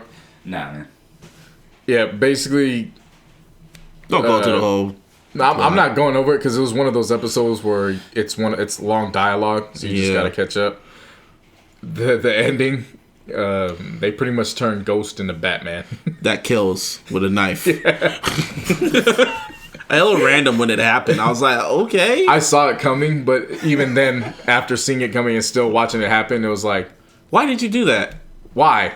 Yeah, even Because now you're implicated again. Because now they can check the towers. They know you were at that meeting. And then they even said, like, even the director, when she was talking about it, he's like, yeah, we wanted people to be like, why are you doing that, Ghost? And I'm like, so you wanted us to be like, why are you doing that? Oh, well. The show's fucking... Whoops, maybe we should have. No, take it back. Yeah, it's been 48 hours. Yeah, whatever. dude, what the fuck? Yeah, you're right. Because that shit comes on demand. So if you don't That's watch what it, I was trying to explain to you last week. Yeah. And then you were like, no, some people just didn't watch it. Like I said, it's a big, rich town, but it's not my fault that you're in the poorest parts. Now air the horns. I ain't airing the horns. Whatever. Yeah, just it's dialogue filled, but you know, at this point, we'll see how that takes place. I just rolled my eyes. I'm like 2 episodes in. What's Lorenz Tate's character's name? His last name's Tate. Man, Dead ass. He's O-Dog. Yeah. O-Dog, yeah. Like, he's O-Dog. Yeah, let's call him Mayor O-Dog. Let's just call him Mayor O-Dog. Yeah. He's Politician O-Dog. He's Mayor O-Dog. Politician dog. I'm just going to call him Mayor O-Dog. He gonna get himself into some shit. And I think he's actually from the streets. He is, probably. I think he has some connections that we about to find out. Whatever. If someone just needs... whatever, man. All of them annoy me. They're getting to that point where I got with... what's the show called? What's that? Not... Oh, my God. What's that show on Showtime that everyone watches that has the broken family? You know what I'm talking about. With Frank Gallagher. Fuck, what's the... Yeah, I know what you're talking about. You know what the show is? Yeah. It's gonna eat up my soul. What is it called? Oh, fuck it. Shameless. Shameless. There you go. Yeah, I was just so tired. I stopped watching the show because I was just annoyed. I never with the started family. watching it, so it's a good show. Then I got annoyed with the family. That's what I'm getting at with Power now. Still gonna keep watching for now. Yeah. Anyway. Anything else we got? Nope. Going once. Going twice. Nope. All right. Oh, not that. Not the. That's the horn. Why? That's what I'm saying. I mean, like, you know, let's talk about the year in review. No. No. I'll give you something though. I'll do this for you. No. Okay. That fucking. All right. Mid-year review. Mid-year review of everything that's been going on for the past 6 months. Been crazy. A lot of shit that's been going on the last 6 months. It really has. It's actually been it's been a really good year in music overall. Especially in June. That's when everyone just blew their damn load and shit, man. Basically. They really did. What do you want to start with? You want to start off with some albums, different categories, or do you want to go with some folks that we think will win some iLLys? Shit. You started off. All right, well, let's pick some of the iLLy awards. We could do featured artists vocally, but we know that's at this rate. It's Ty Dolla $ign. Ty Dolla $ign. But you got to give some credit to Jacquees though. Is he featured though? But as a featured artist? Yeah, he was featured on a few joints, the Wale joint and shit like that. Okay, Ty Dolla $ign. I know. I'm just trying Game to. over. I'm trying. No, listen. I'm trying to make some arguments and Party Next Door too. Yeah, of course. Okay, shouts out to him. Yeah. I was gonna give more shouts out to Arguments. Jacquees with the album. I know, but he did some features For though, sure. before the album came out. So Again, I had to apologize. I know. I was gonna mention Ty Dolla $ign, but I was trying to make an argument. You're right, because I had to apologize to Party Next Door many times this year after it came to light. Yeah, His career ain't his when it comes fault. to featured artist rapper wise, I got to give it to some of the 2 Chainz, and an honorable mention has to go to Eminem. Honorable mention because all Why? though? yes, What was he featured on? he was featured on. Oh, damn, the Chloroseptic Agreement. That was his song. Yeah, that's thank his you. song. I was thinking of the Royce the 5'9" record. I was thinking of the Royce record, and I thought the Chloroseptic. It sounds like a featured verse because he was rapping his ass off. Well, then I take him off, but 2 Chainz. 2 Chainz was a good one. I mean, he's always a good one. He's always in the running for that. I think I've heard Schoolboy Q on 3, including one for the Black Panther soundtrack. So Yeah, it wasn't really featured, but it was credited to him though. I mean, overall, they credit it as various artists. So True. It's kind of like that loophole. Yeah, I get it. It's not his project. Yeah. Who else was there? J. Cole been ripping features. Yes, he has. J. Cole's been ripping a lot of features. He really He had has. Boblo Boat, the Boblo Boat. Boblo Boat. And then when he jumped on Out of Sight, Out of Mind. Then J-Rock. He had the Kaz verse. Yeah, he spazzed out before KOD dropped. Yeah. Some people say feel that feature Cole's better than album Cole. Some people say that. I don't say that. I can't see that. I could buy it. Because he turns it on in his features, and then he kind of turns it on medium when the album comes out. Kind of hate when he does that. I could buy it's it. Because I think he tries to put too much into everything. You know what I mean? Like he does the beats. He probably is in there when they're doing the mixing and mastering. I wouldn't doubt it. And then obviously the lyrics. You know what I mean? I can understand why I can see why he doesn't want to work with nobody else, because he probably knows everyone in the game is fake. So he just doesn't want to deal with them. That, and he's better than 90%. He's part of the two-headed monster. Well, the two-headed monster and that other guy. Two-headed monster featuring Aubrey. That's pretty much what it is. Yeah. I'll give him his credit for the singles, but I don't care how many hits he got. If you ain't gonna give me a dope album, or it's gonna take you a while, because Nothing Was the Same is still the last album so far in my eyes. Where no, it's the last album where it sounds like he gave a damn. Yep. Well, if you're reading this, it's too late. Didn't sound like he gave a damn. Well, sound like he started again. It goes back to his act. It sounds like he was buying into that more than he was actually giving a damn. Now he had some moments because Jungle was on there. The Party Next Door track. I remember that's what you said. That was your favorite record on the album for the longest time because he wasn't featured. But to me, Nothing Was the Same was the last project wholeheartedly where it sounded like he gave a damn. See, I said this online. Just I told you this the other day. I can't rank Drake's albums now. I kind of realized besides So Far Gone, which is like the only exception, which I put to the side, I can't rank his albums. Just like how I can't. But this is different. This is different than how I can't rank Kanye's albums, because Kanye's albums are great on their own aspect. Drake's albums all sound the same to me.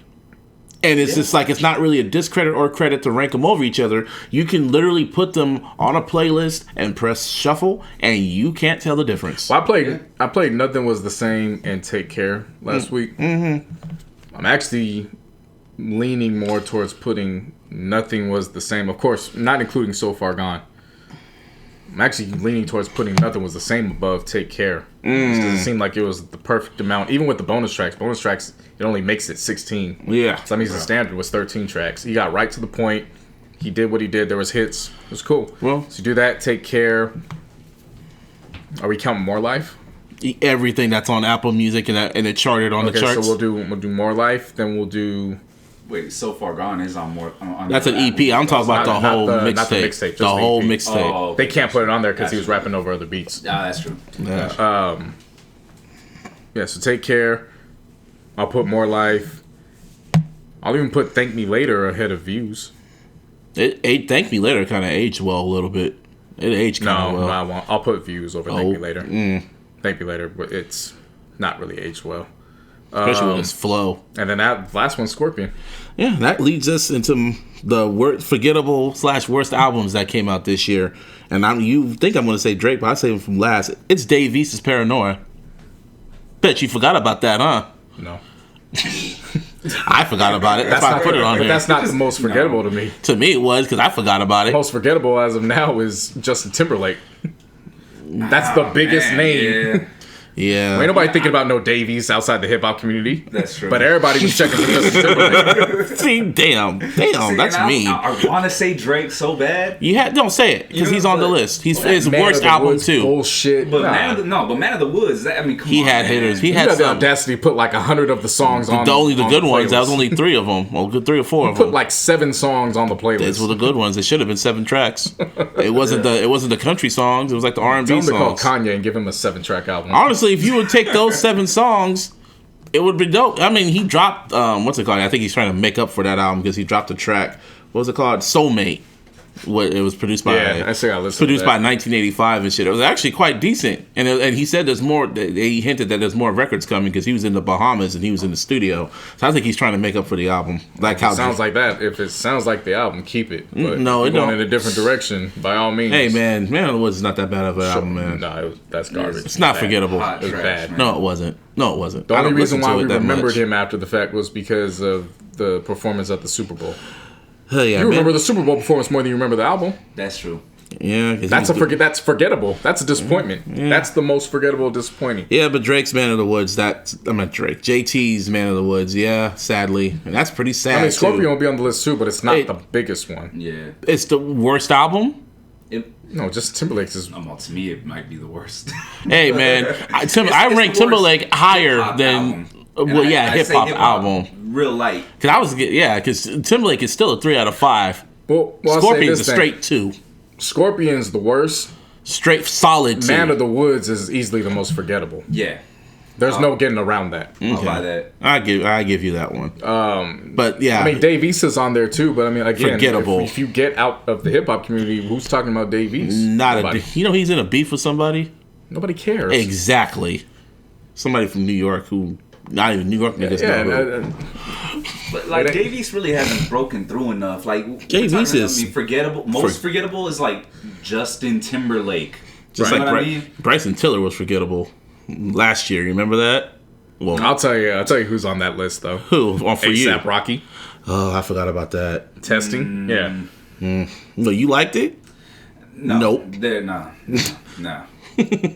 I mean, he could spit. It irritates me that he just doesn't like go. You know what I mean? Right. Yeah, I mean, the last one I liked was the one before that, but I have to be in the mood to listen to it. Yeah. Well, that one, I don't know. It's too artsy. That's what I mean. I have It to was be in way the too mood artsy. to really listen to it. I still like the first one, though. Yeah. No, the first one I could play that shit over and over. Back to back, yeah. You want to hear another one? What? You guys remember that Lil Wayne dropped 2 editions of Dedication 6? Oh shit. That happened on Christmas, didn't it? It still counts a part of this calendar Oh, year because it was to you. after the. Oh, that's right. Yeah. That shit was trash, man. I don't even know. Yeah, I don't know. Man. Yeah. The Even Reloaded if you was better, don't but- even if you don't count Dedication 6, Dedication 6 Reloaded came out this year. Yeah, it did. Okay. Yeah. It did. It was better than the original one, but Hey, the freestyles from Family Feud with Drake and him was cool, and yeah. That's what I'm and saying. that Like, was it had it. highlights. You know what I mean? One highlight. Well, That was it. yeah. What else? What else was the worst one for you or forgettable? Rich the Kid. The world is yours. Yeah. Oh, and then of course Post Malone. Oh, That shit was garbage. shit. That one might take the cake. I didn't listen. I to actually it. might put that one above Drake.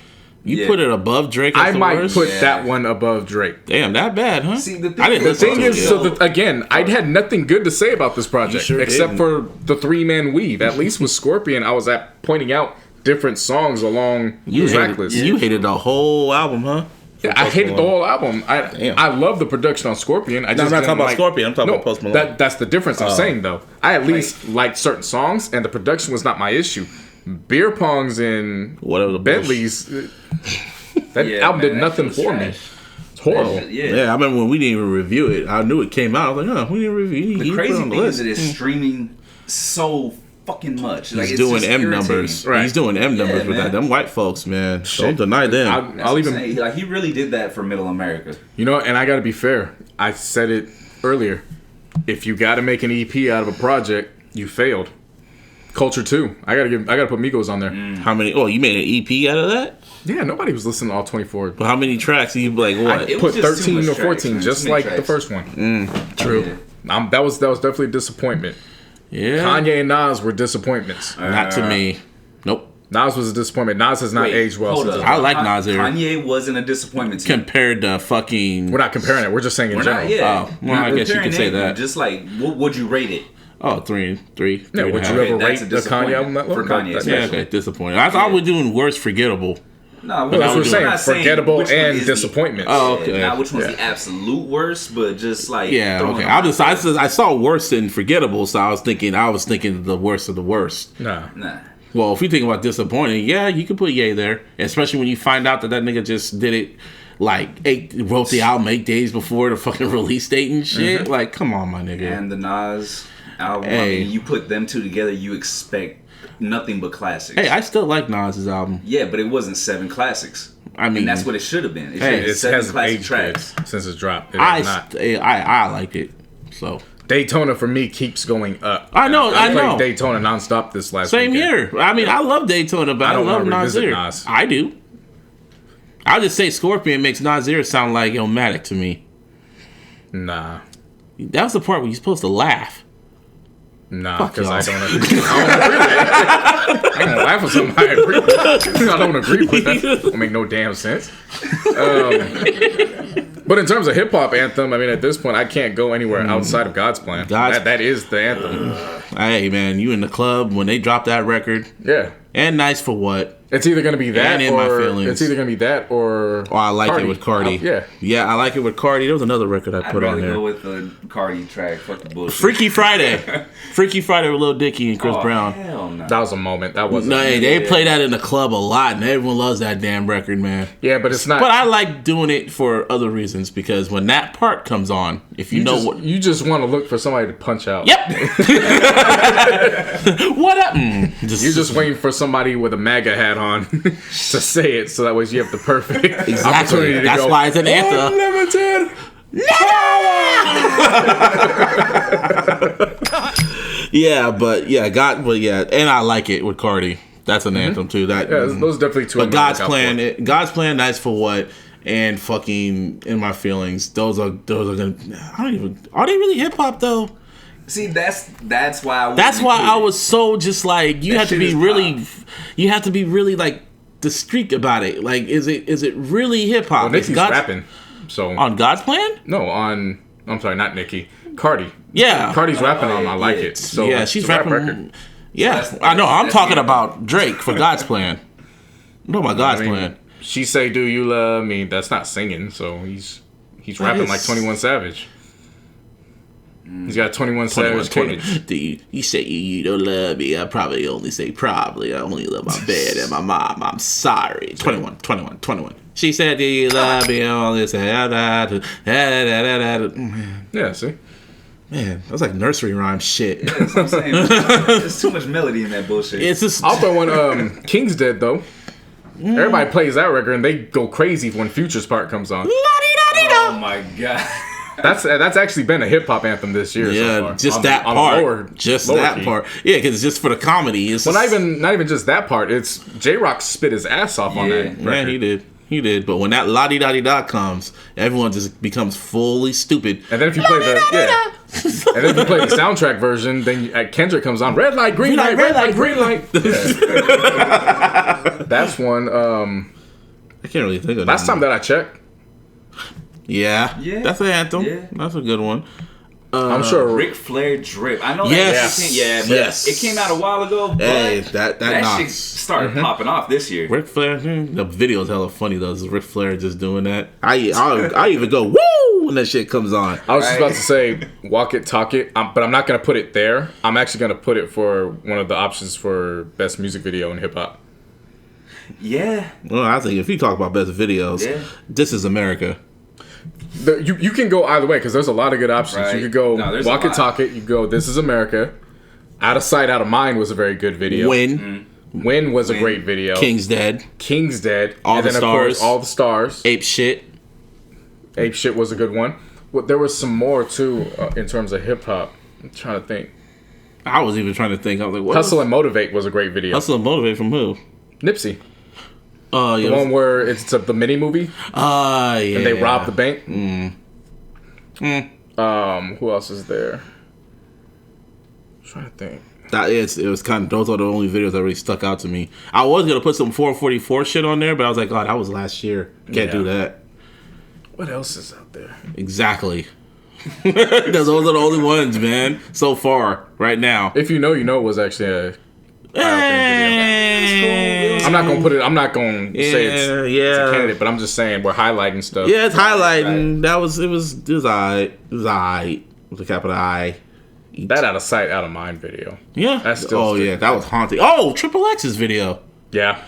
That I shit. still haven't seen it. Yeah, Triple X's video for Sad.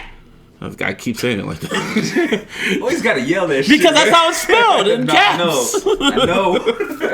And the exclamation point too. Yes. That video was Get that point across. just gonna get that point across, and it's Oh, Bob the Boat. That video was dope. yeah. J. Cole directed it as well. Yeah. Oh, KO. What's not KOD? Shut up! Don't say. Don't say ATM.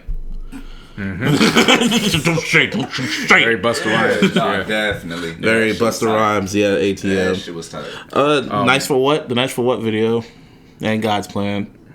You gotta give it some Gets credit. mentioned. I hate that God's Plan video. I hate it too, but it's like it's really it's do. memorable for like yes, depending on who you ask. To me, I don't like. I said it before. I didn't like that video because I felt he was pandering. And one thing I do not like is when people go on social media or film themselves giving shit to the needy, Yeah. Right.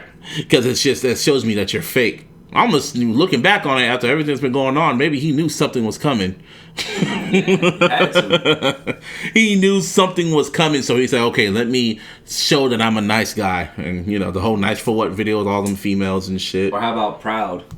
Proud. 2 Chainz. YG. Oh, yeah. That video I knew I was dope, forgetting man. one. Actually, you could even add that into the anthem Yeah. on a lower degree. Yeah. Yeah, that's But good. the video though. Yeah. Didn't That shit was tight. Didn't SZA's Broken Clocks come out this year? The video for it Probably. came out in January, I think. Came out early, if I remember. That was a good Probably. video. TDE, when it comes to videos, they're going to take up a whole lot of slots because they're the only ones that actually give a damn about their fucking videos. They're the only ones that actually put the art form in it and shit like that. For real. Seriously. Oh, for sure. But Yeah, so that goes for hip hop in terms of R&B. So like you said, SZA, Janelle Monáe's dropped some dope videos, especially the one for Pink. yeah. I mean, that you want to talk about sexuality, you don't get much more in tune with your sexuality than that. What's one of the joints that Sir dropped for November? Wasn't it one of them? The Evils. The Evils, yeah, the Yeah, Evils. I like that decent. one. I got to go back and rewatch some R&B videos. Those are the ones I can Most think of right now. Improved. That was one I kind of liked wanted to touch on. J-Rock. See, I can't call him most improved. To me, he was improved. Wait, this is his Like- third album? We said 2 or 3 albums? Yeah. 3 albums was the max, right? Most Improved. Yeah. Redemption. I can see Everyone's that. saying that he has arguably one of the best albums this year with Redemption and shit. So, that. Tyga. Because he's been Tyga's coming on the surprised, road. yeah. Well, see, here's the Taste? thing, though.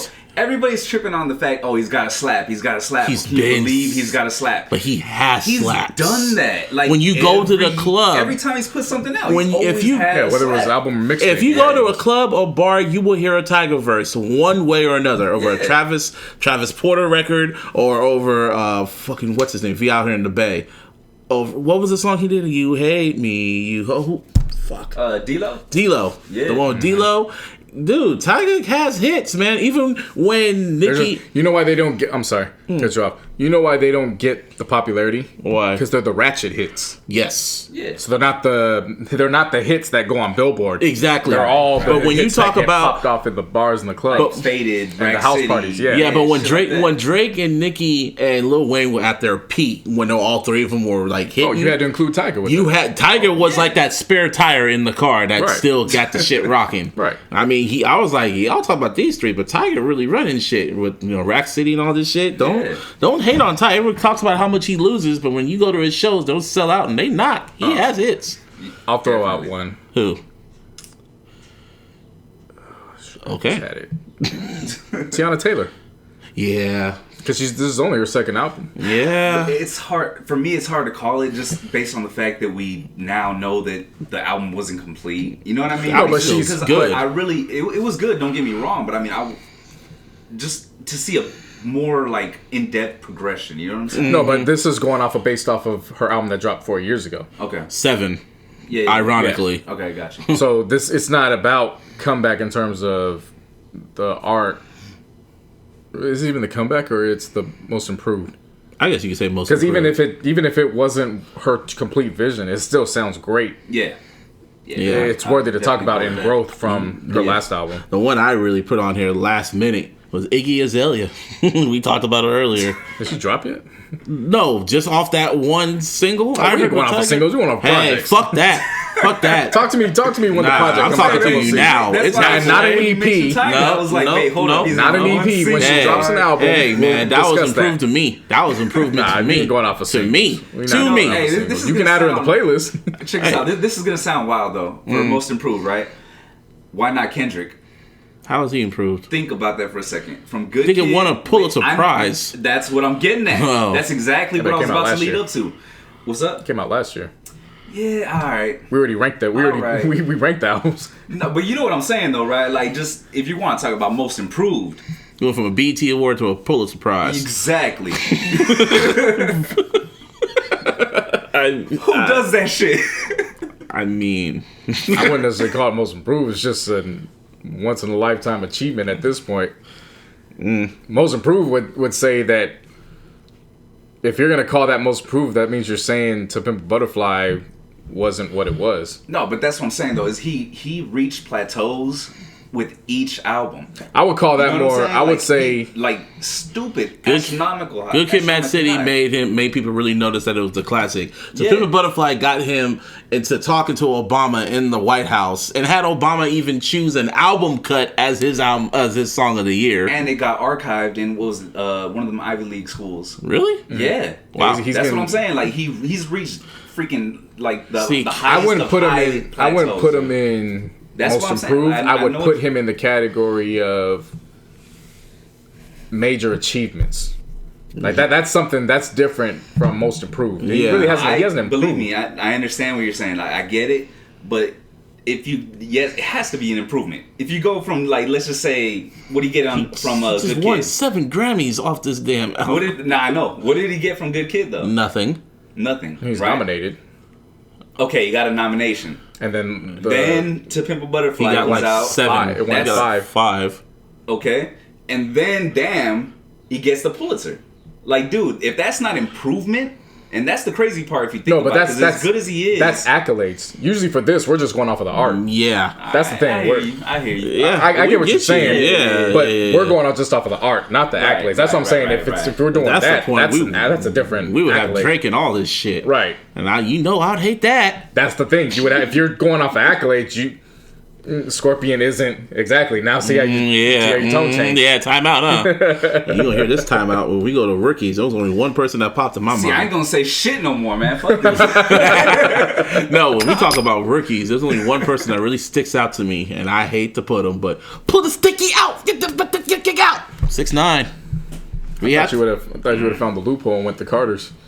I see what you did there. Hey, as much as I do not like that little nigga, that little rainbow ass nigga, man, he's having himself a interesting breakthrough year. I say interracial. An interracial. Stupid. Shut up. He's had himself an interesting year, and he's a breakout star and a rookie. As much as we do not like it, I heard his songs at the club, at the bars and shit like that. Like, I'm out and I see what people will be listening to, and motherfuckers lose their mind when they hear that little nigga.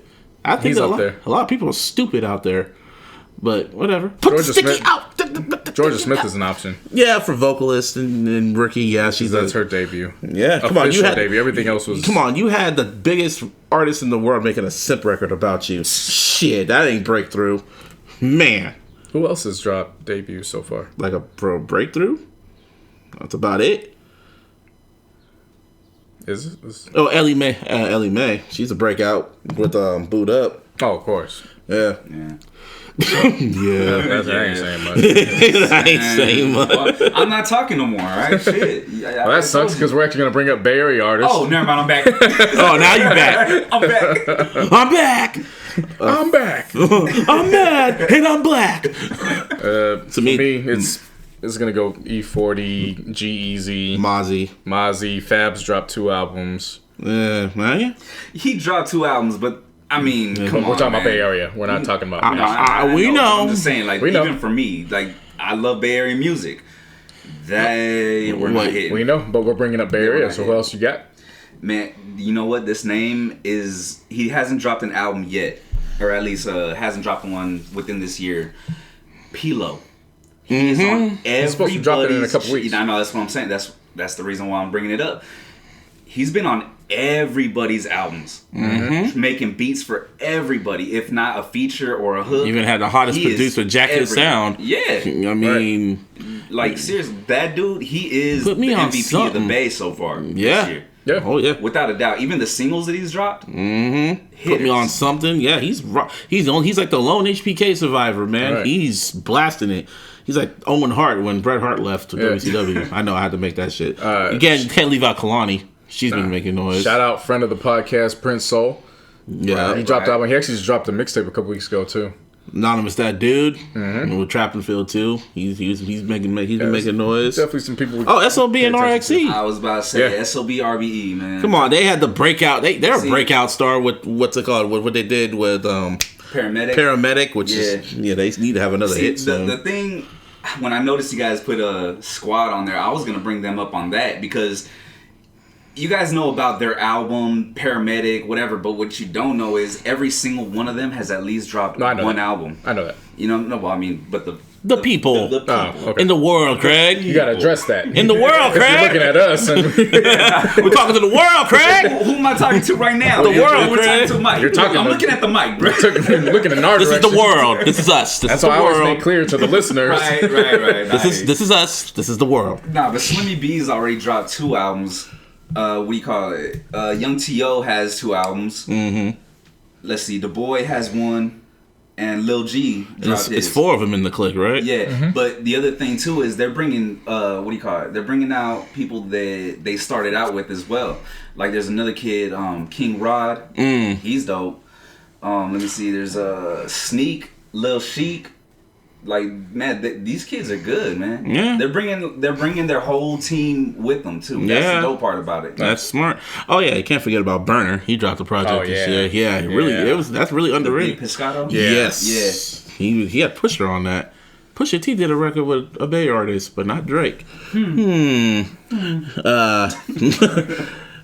else? I Am Sue dropped some shit. He's been dropping shit. Oh yeah, 06 Lara. We got a lot of options for the Bay. Yeah. There's definitely. We'll go back and revisit that for sure. FemC of the year. It's gonna be quick.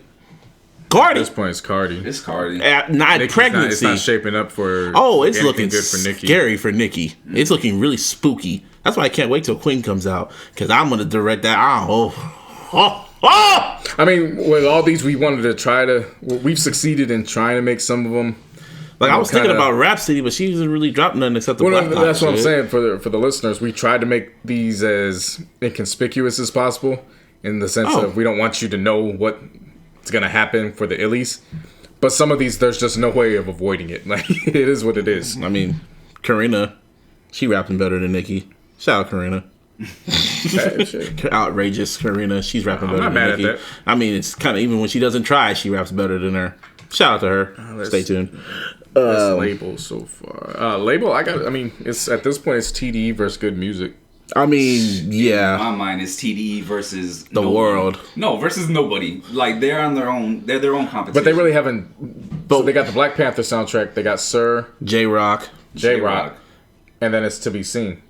To be And the reason why I give good, even though there were some, as the weeks have gone by and the hype has dwindled, some of those albums haven't aged well. But the fact that they actually pulled off dropping all those records consecutively, that counts for something. You talking about TDE? No, good. Oh, good. Oh yeah, of course. music, Yeah, that Kanye said he was gonna do it, and no one believed him, and then he did it. Right. Like he really did it in 1 month. TDE, they're dropping a whole lot of quality music. Yeah. So it's like and you can tell they take their time with the shit. They don't care about records. I Right. mean, of course, they need to keep the lights on. That's the but reason why I say TDE though, is because like everything they put out is quality. You know what I mean? Like it's. Oh, for sure. No, There hasn't definitely. been a drop but off. there's something to be said for dropping 4 out of 5 yeah. albums in consecutive weeks like that. Man, episode. I hope later on this Quality over year. quantity, right? Yep. But we're not picking right now. we're highlighting. We're highlighting, but you can give our opinion Man. too. My Of course. opinion is gonna be heard. Yeah, fuck your opinion. You said you was done talking until I got that's the right, baby. okay. Yeah, it's what I call Kendrick the most improved MC or some Hey, shit. Ear drummers, they've had a good year. So they had Ray Shrummer drop that triple disc, and then Trouble joined the label and dropped that project with Mike Will. True. So they Young done pretty Thug's good been very themselves. quiet. I mean, he's been on features, but he's been kind of quiet. He hasn't dropped no projects lately. Wait, he was on Mob Ties? No. Actually, Young Thug did drop a record. I wasn't forgot paying about that. attention. That record with Offset, I think. Was it Offset or who else was on there? Oh, whatever. Let's see. We still gotta wait and see if what's going on with Maybach music. I think they're having a storm. They're That's what I'm saying. Like storm. Wale. that's why I think don't rule out September because you still got all 3 of them ready to drop. Yeah, Wale, Meek, Ross. They're boiling something. They're trying to get all the paperwork together. Wale trying to get his shit together. Meek is working on his shit. Shit, they might as well drop Self-Made 4 by the end of the year. That's what I'm saying. Shit. You drop 3 solos and then That's that all. you're definitely in contention for that as well. This is what I forgot. DJ Khaled's been missing lately. Wait, with his he records. dropped last year. No, but he's been dropping records because he's trying to set up his shit, and they all been flopping. I didn't even know he was dropping records. Yeah, the Yeah, fucking he announced it. the record with Jay-Z and Beyonce. What was it? Top off that you hated. Then he dropped that record with Cardi B and J-Lo. That didn't pop. Now Wait, he's Top Off. I thought Top Off was on the album. no, hell no. You thinking of Ape Shit? Top Off was the one with Future. Ape Shit. Ape Shit wasn't. Ape Shit was on the Carters. I was talking about last year. No, Top Off No, Top Off was this year. It's a single. That was on the playlist. That was on the first playlist. Yeah, Top Off was. Oh, that's right. Yeah, it was on the play, and then fucking the record with Cardi and J Lo didn't pop, and now he's Didn't even know he quiet. dropped that. Yeah, the last picture I saw Justin Bieber, Chance the Rapper, and I think somebody from the Yeah, Migos. take your time with that, man. Go make a song with Movado. Damn, that's pretty mean. Go Ace find Ace Hood. Hood and bring him back, and then try to find a buzz with that. Damn, why are you being so mean to Khaled? I'm not being mean. What You I'm saying are. is go back and work with the artists that you were supposed to get buzzing years ago. That's too late for that. Apparently, it's too early for this. Worst music videos, that goes to Nicki Minaj's Chung Lee by far. She's up there. Everything she's dropped has been trash. Everything that she's rapped upon has been trash. Only her last good feature was on Break It Up. Damn. Speaking of videos, we didn't even bring up I'm Upset. That's video of the year. Quality. That's what I'm saying. We didn't bring that up earlier. Well, because it leaves us upset. Yeah. Sometimes I could just put that on mute and we could just play the Degrassi theme on repeat. Right. That's a good idea. That's what I'm going to do. On repeat. Make a playlist. Oh my god. Whatever it takes. I know I can make it through. I'm going to put, yeah. GIF of him with the evil smile zooming in. Be the best. Yeah, I mean, worst music videos, I don't think anything's much worse than what she's been putting out, but we'll see. Bunch of trash. Let's see. What is featured? Producer, man. Oh, Hitmaker. Hitmaker! He's one of them. Zaytoven's another. Tovin? Kanye's definitely in the Oh, mix. yes, Kanye. Oh, yes, Kanye. He's definitely going to be Cool and Dre. Cool and Dre, Gonna be in yep. the mix. Boy Mike Wonder's Will. found himself to be on a whole bunch of albums. Mike Will. Yeah. Yeah, man. Producers always show their ass. Why don't the rappers be showing their ass? Pause. I mean, it's like producers get better. 40 too. Yeah. 40 did a good job on Scorpion. Man, all that production and just crappy ass lyrics. Who else is there? He browsed through real quick. I mean, Metro, you know. Metro Boomin, yeah. Yeah, Metro always going to give you hits. I thought he retired. No, Metro?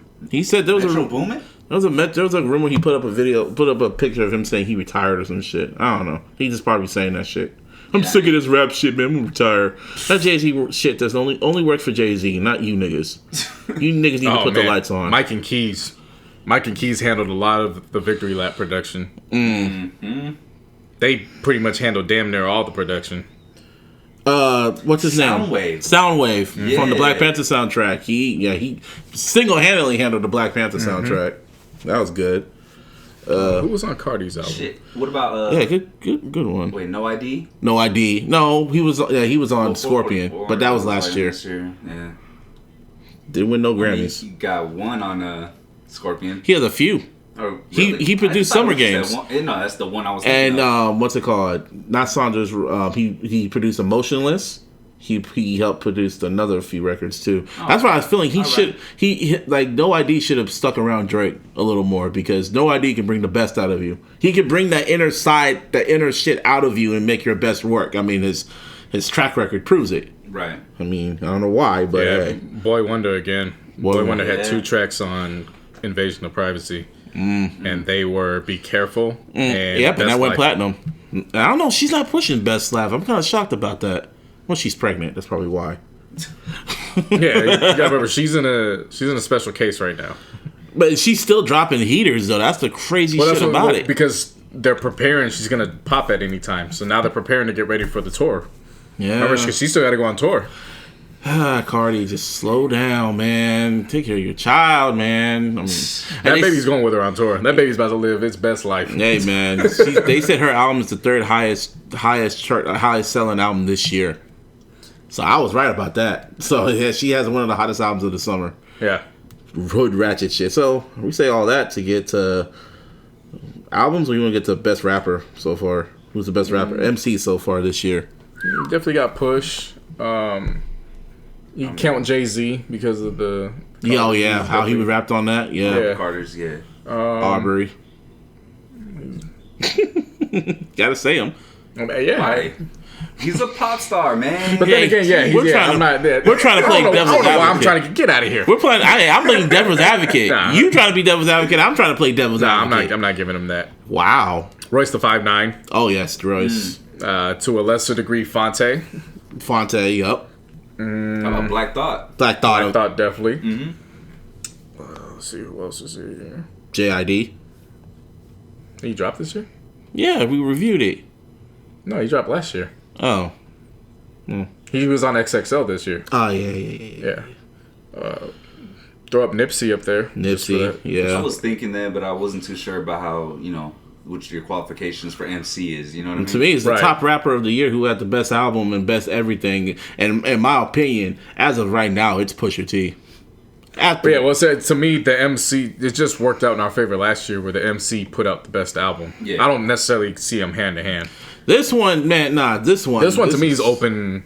It's open It's ended. open season. Man. Yeah. It's open season right now. When Kendrick goes on break, it's open season. But Ain't that some shit? Yeah. This could have easily been Kanye, but he got lazy. Ain't that a Cole. bitch? J. Cole. Oh yeah. but for me, if you're asking me now, I wouldn't be doing my justice if I didn't give it to Push. After the nuclear bomb that he dropped, and just one verse, the power of how one verse fucked everything up. Right. Just musically, I'm talking just music, not sales, you stupid motherfuckers. Just musically, and the conversations had, and how everyone's looking at this dude very weird now. Just one verse, 1 3-minute and 5-second verse, fucked everything up. I mean, if you even want to include sales, he outside the diss, when you get to the album, it wasn't like it was just the diss and everybody forgot about the album. The album's good. Album's 7 tracks of fire. Yeah. Produced It's by his highest charting solo album.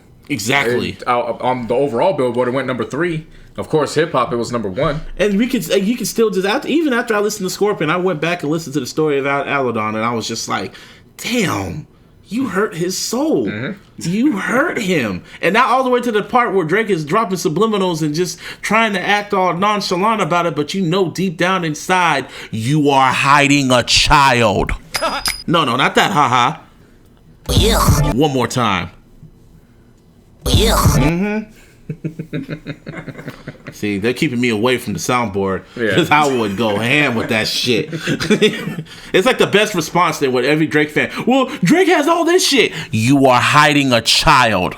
He is. Well, I'm not hiding a child. He's hiding a child. You're hiding a child. Like Oprah. You're hiding a child. He's hiding a child. Everybody hiding a child. Shit. He's hiding Parents' Child from OVO in the damn studios. Shit. He ain't posting no. He's been hiding children. He's been hiding children. Shit. But yeah, no. If you're asking me today to pick one, I'm definitely gonna go with Push. So you got the disc, you got the album, and then he's been on features. He's done his due diligence this Yeah, year. I really can't go against that, but I just want to add J-Rock. J-Rock, yeah. Oh, for sure, yeah. Mention, you know what I mean? Not on mention. You can just add him in there. Yeah, like Throw him in the mix. You know Right. what I'm saying? Like, yeah. I would say Kendrick too, but he's kind of back after the Black. He was just on the Black Panther soundtrack, and he's kind of just. Well, to me, even with the soundtrack, he gave us like 2 or 3 definite songs that were his, and then everything else he just flowed. I mean, and flowed hey, across. I already predict that he's gonna get nominated for an Oscar with the soundtrack, all the stars. Yeah. He's gonna get nominated. That'd be some shit. What else do we got? Is that the last one before we dive into some the albums? Yeah. Okay. Well, I'll start it off in just no particular order. Royce da 5'9", Book of Ryan. Mm-hmm. That was good. Of course, Pusher's Daytona. Are you breaking them down? This is all together, or this is all out of order. Okay. No, I'm saying, is this all together, or are you doing hip hop and R&B, or this is everything? Okay, this is everything for me. Pusha T. I'm not Pusha T. I would say Pusha. KOD. Kids See Ghosts, of course, with Kanye and Cudi. The Carters. Everything Is Love. The Black Panther soundtrack, and Cardi B's Invasion of Privacy. Yep. For me. That's just a little small taste of it, but that's pretty much what's been in my rotation for like the past 6 months. Pretty much, if your album is that, and part, some old shit too, but those are timeless shits. We got a lot of the same ones. I broke mine down into like 8 to 10 in different subjects. I have other like underrated ones. Yeah, like I'll get to that one. I'll get to that one in a bit. I mean, we agree on a lot of these. So when it comes to great minds, nigga. When it comes to hip hop, again, Victory Lap. Invasion of Privacy, Kids See Ghosts. You give me the whole project as far as Swim Life 3. I wouldn't put it as the highest, but I'm not. This stuff I'm listening to. Right, Daytona, KOD, Redemption, even Fonte with No News Is Good News. That's my underrated one. Yeah, in my opinion. So that's hip hop. When it comes to R&B, you listen to a lot more R&B than I do. I listen to a lot more stuff than you do. Oh, that too. That too. So, I always stick to one album and let it just digest for me. Yeah, I can go through. I could easily go through an album a day. Shit, if I'm given the time. Not me. I gotta digest that shit. On a bad week, I could go through 3 or 4. Jeez. So, because you gotta remember, a lot of the stuff I can weed out too. It's not necessarily about listening. It's what do I go back to.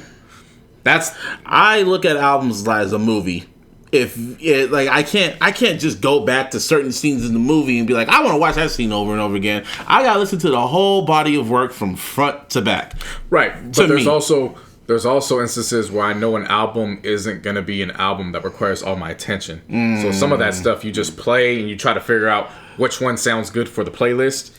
Sometimes you might get shocked, like, oh wait, there's actually more good than bad. Let me go revisit this album and see if it was just playlist music or if it was actually a decent album. I get that. So that's how I don't go through 7 like, oh, I'm paying attention to everything. I can go through 7 paying attention to 3 or 4. The other ones are just kind of background. It's kind of like, let me go back to them, see if I'm missing something, and then go from there. I get you.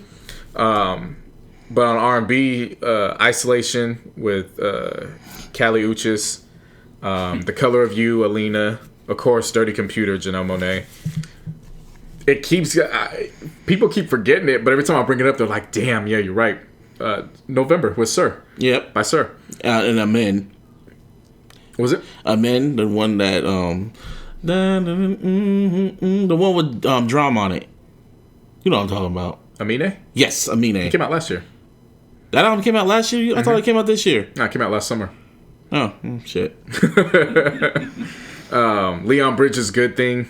Of course, Tiana Taylor, Keep the Same Thing. Everybody saw how I pray or heard how I praised Jaquise with 4275. Lost and Found, Georgia. Even Neo, Good Man, was definitely an R&B standout. And then the final R&B standout, I still went back and I was like, damn, Tory Lanez, this was actually...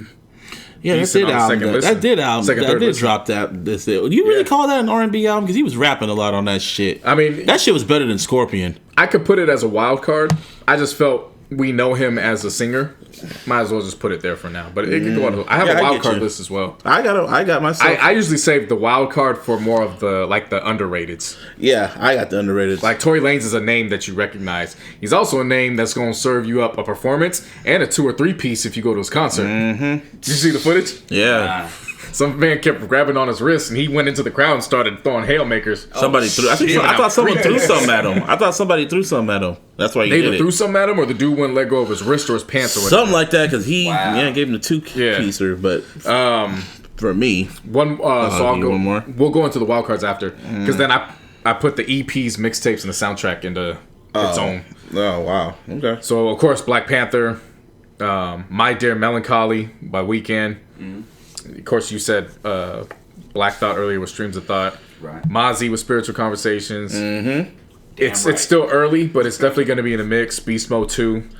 That was an EP to you? No, this is EP mixtape and soundtrack. Okay. Remember that guy Sango in the comfort of the cat Jaren that was on Kaz's album. That EP I sent you, Normal. It's definitely in the mix. Logic dropped Bobby Valentino too. So Bobby Tarantino. I'm sorry. And then Wale was self-promotion the EP. See, for me, this was just my top underrated. I just mix it all. If it's underrated, and a lot of people ain't talking about it, one dude in particular is Puya 5'5". Yeah. I left that off for a reason because I knew you were going to touch on that. That shit, man. That shit knocks. A lot of people need to listen to that nigga. He's from Miami. Again, a lot of that records dropped. Fonte, right. No News is Good News. To me, that's underrated. Real hip hop heads really love that damn album. So that's good. Earth Gang, Royalty. Right. That was good. My boy Anonymous, that dude, Trapped in Field 2. That was a really good one. You already touched on Mozzie. It's Complicated EP with Wale. And Sylvan, what's it called? Sylvan Lacree. He's on mine. Apologies in advance, man. A lot of good music, man. For sure. So I won't go with your wild cards because you already named them. Letters of Irrelevance by Patrick Page II, the bassist from the internet. Is that the one with the 3-hour album? No. Oh. That was Kamasi Washington. This is the one that had, I Gotta Get It with my niggas. He dropped a solo. Yeah. So that was, I play that back all the time. Care For Me by Saba. Ooh. It ain't just us either. The average Metacritic rating is at a 92. Like, really? It's getting a lot of love. Affected by Cause. There was one that I just came about a couple of weeks ago, and it's actually my boy's wife. She's an R&B singer, Esty. She dropped this album, Cathartic. Nice. And it's really traditional sounding R&B, and it's 8 tracks. And I was going into that project just expecting, okay, we'll see what I can find that are some good enough songs. We'll think about September, October playlists. I had to play the album back 3 times in a row because I was like, not that I couldn't believe what I was hearing, but I wanted to make sure I wasn't having a bias that this is my boy's wife. You know what I'm saying? Yeah. But after the third listen, I was like, this is some of the best R&B I've heard this year. Wow. It's incredible. Installation 1 with Johnny Yukon. Paramount by The Code, the electronic record. There's this cat, Shad Bra. Yeah, Godspeed. Shout out to Big Business. It's actually one of his homeboys he's been plugging. I actually liked his project. The Superfly soundtrack. Which one? Which part? When you go back and listen to both of them, it actually, the second disc enhances the first one. Okay. So it's not, so I know we sold it short when we reviewed it first. The first half of it, the second half. But now that it's a double disc, when you go back, the second one actually enhances. So you tell me Future dropped a better double album than Arbery? Yes. Wow. But I wouldn't call it a Future double album because the second disc is various artists. I know, but Future presents. You know, I'm being technical with it. Yeah. I'll buy it. Dreaming Out Loud by Nick Grant, and then Fever by Black Milk. Okay. One of the ones that were like underrated to me was SOB RXE Gangin'. That's pretty underrated. Yeah. Another one that might surprise y'all is Christina Aguilera's Liberation. Yes. I said it. I said this is an album for all the middle-aged wives and mothers to unleash the inner whore, and I still support the album. Yeah. Another one is a producer named Everything Is Recorded. They dropped an EP. Yeah, that was really good. That was a good one, and because that's from technically it's like their record label release. It's a record label, because, Sampha's on there. Yeah, and Sid has a record. Yeah, there's a lot of good music has dropped over the past few months. A lot of bad, a lot of good, a lot of How about you, Martin? What do you some standouts to me would be Victory Lab, KOD. Basically the ones you guys mentioned, you know what I mean? Redemption, definitely. When you finally mentioned Gangin', I was like, all right, cool. Like you were waiting for it. I was seriously just like, you just said, come on, someone say it! Nah, but there's this other I forgot to mention this when we were talking about FemCs, right? Y'all heard of Saweetie? Yeah, I've heard of her. Yeah, man. I actually listened to her mixtape album, whatever, her project, I guess. over the weekend. I was like, man, it's not bad. Yeah, You know, We it's listened really to not it. bad. What's up? We listened to it. Oh yeah. Yeah. Yeah. It's To us. not bad. It wasn't bad. You know. I what mean, I'm saying? she has a Like, following. Yeah. People really love her. Like the females especially love her. Well, let me rephrase. There's room to improve. Oh, for Yeah. sure. I'll say that. But off of technicality, she could also end up In being a part of a candidate for Best MC just Right. because Because there's an not really that underwhelming many amount. now. Yeah, Is that- there's an underwhelming amount for. Yeah, exactly. Anybody else? Nah, man. I mean, you guys pretty much literally covered everything, man. There is somebody. I'm actually going to get to the projects this week. So my brother's been listening to Stally. He's actually Yeah, I dropped remember you told me, yeah. He's been dropped 3 volumes of one of the series, and I was listening, I think, to the second volume. Mm-hmm. And he was doing the dishes, and I was walking back and forth, and I was like, "What album is that from Stally?" And he's like, "Dog, he just dropped this shit the other day." Really? And he said he's dropped 3 of them, and he's like, "All them shit's not."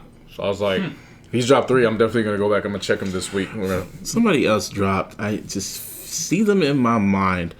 Oh, I was thinking, you want to make something like mid-year predictions for the rest of the year? Because we forgot somebody that's like a wild card that could drop in any moment, and who's about to go on tour pretty soon. Gambino. that's true. And Yeah. Chance announced that he had that 7 album produced track with Kanye, Right. so that could come in any Yeah, moment. it's mentioned. And he had that collab album with Gambino. You know, another wild card. It's not guaranteed he's gonna drop this year, but I wouldn't be surprised because he's gonna be on tour with Gambino, Vince Staples, He might drop like another few singles. and or Big something. Fish Theory. I really like Big Fish Theory from last year. I was really in on that. Like that's one of those times I gotta be in a mood for. Vince Staples is on a whole other level with shit. I like Vince Staples. Did you see that interview with Joe Budden? To Funny pull as up? hell. It was all over the place, but it was. I be forgetting he's It a was rapper. authentic. I be forgetting he's a rapper, man, because that dude, he's painfully normal. He's like one of my homeboys. I probably And that's know. the thing too. Everybody just laughs at him. They're like, "He's so funny," and I'm like, "Yeah, he's not. dead ass serious. He's not being funny. He's being dead ass serious.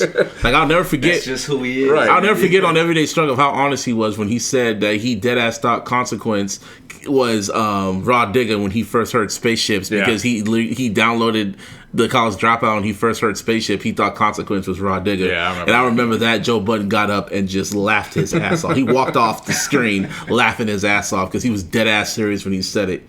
That's what makes Vince Staples hella funny.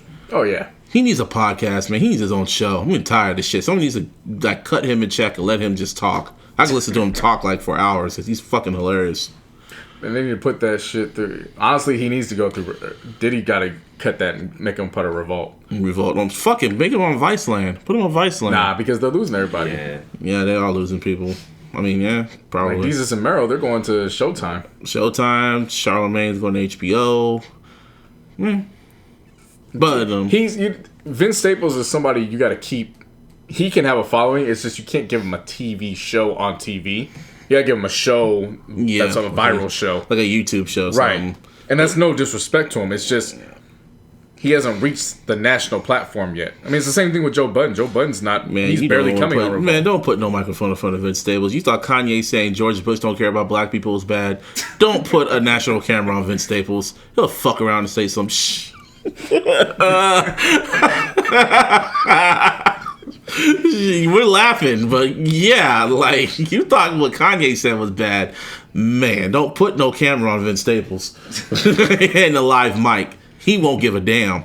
Yeah, and then to add to the wild card, or people who I'm looking forward to would be that Wiz Khalifa Rolling Paper Shit. Yeah, that drops this week or next week. Yeah, after I heard Gin and what's it called? Gin and Drugs. Yeah. Bruh, Yeah, that shit nice. that's gonna be a contender for this month's playlist. We'll see. Yeah, no, that's gonna be on there. Yeah, like, and for sure. I forgot we didn't say this earlier.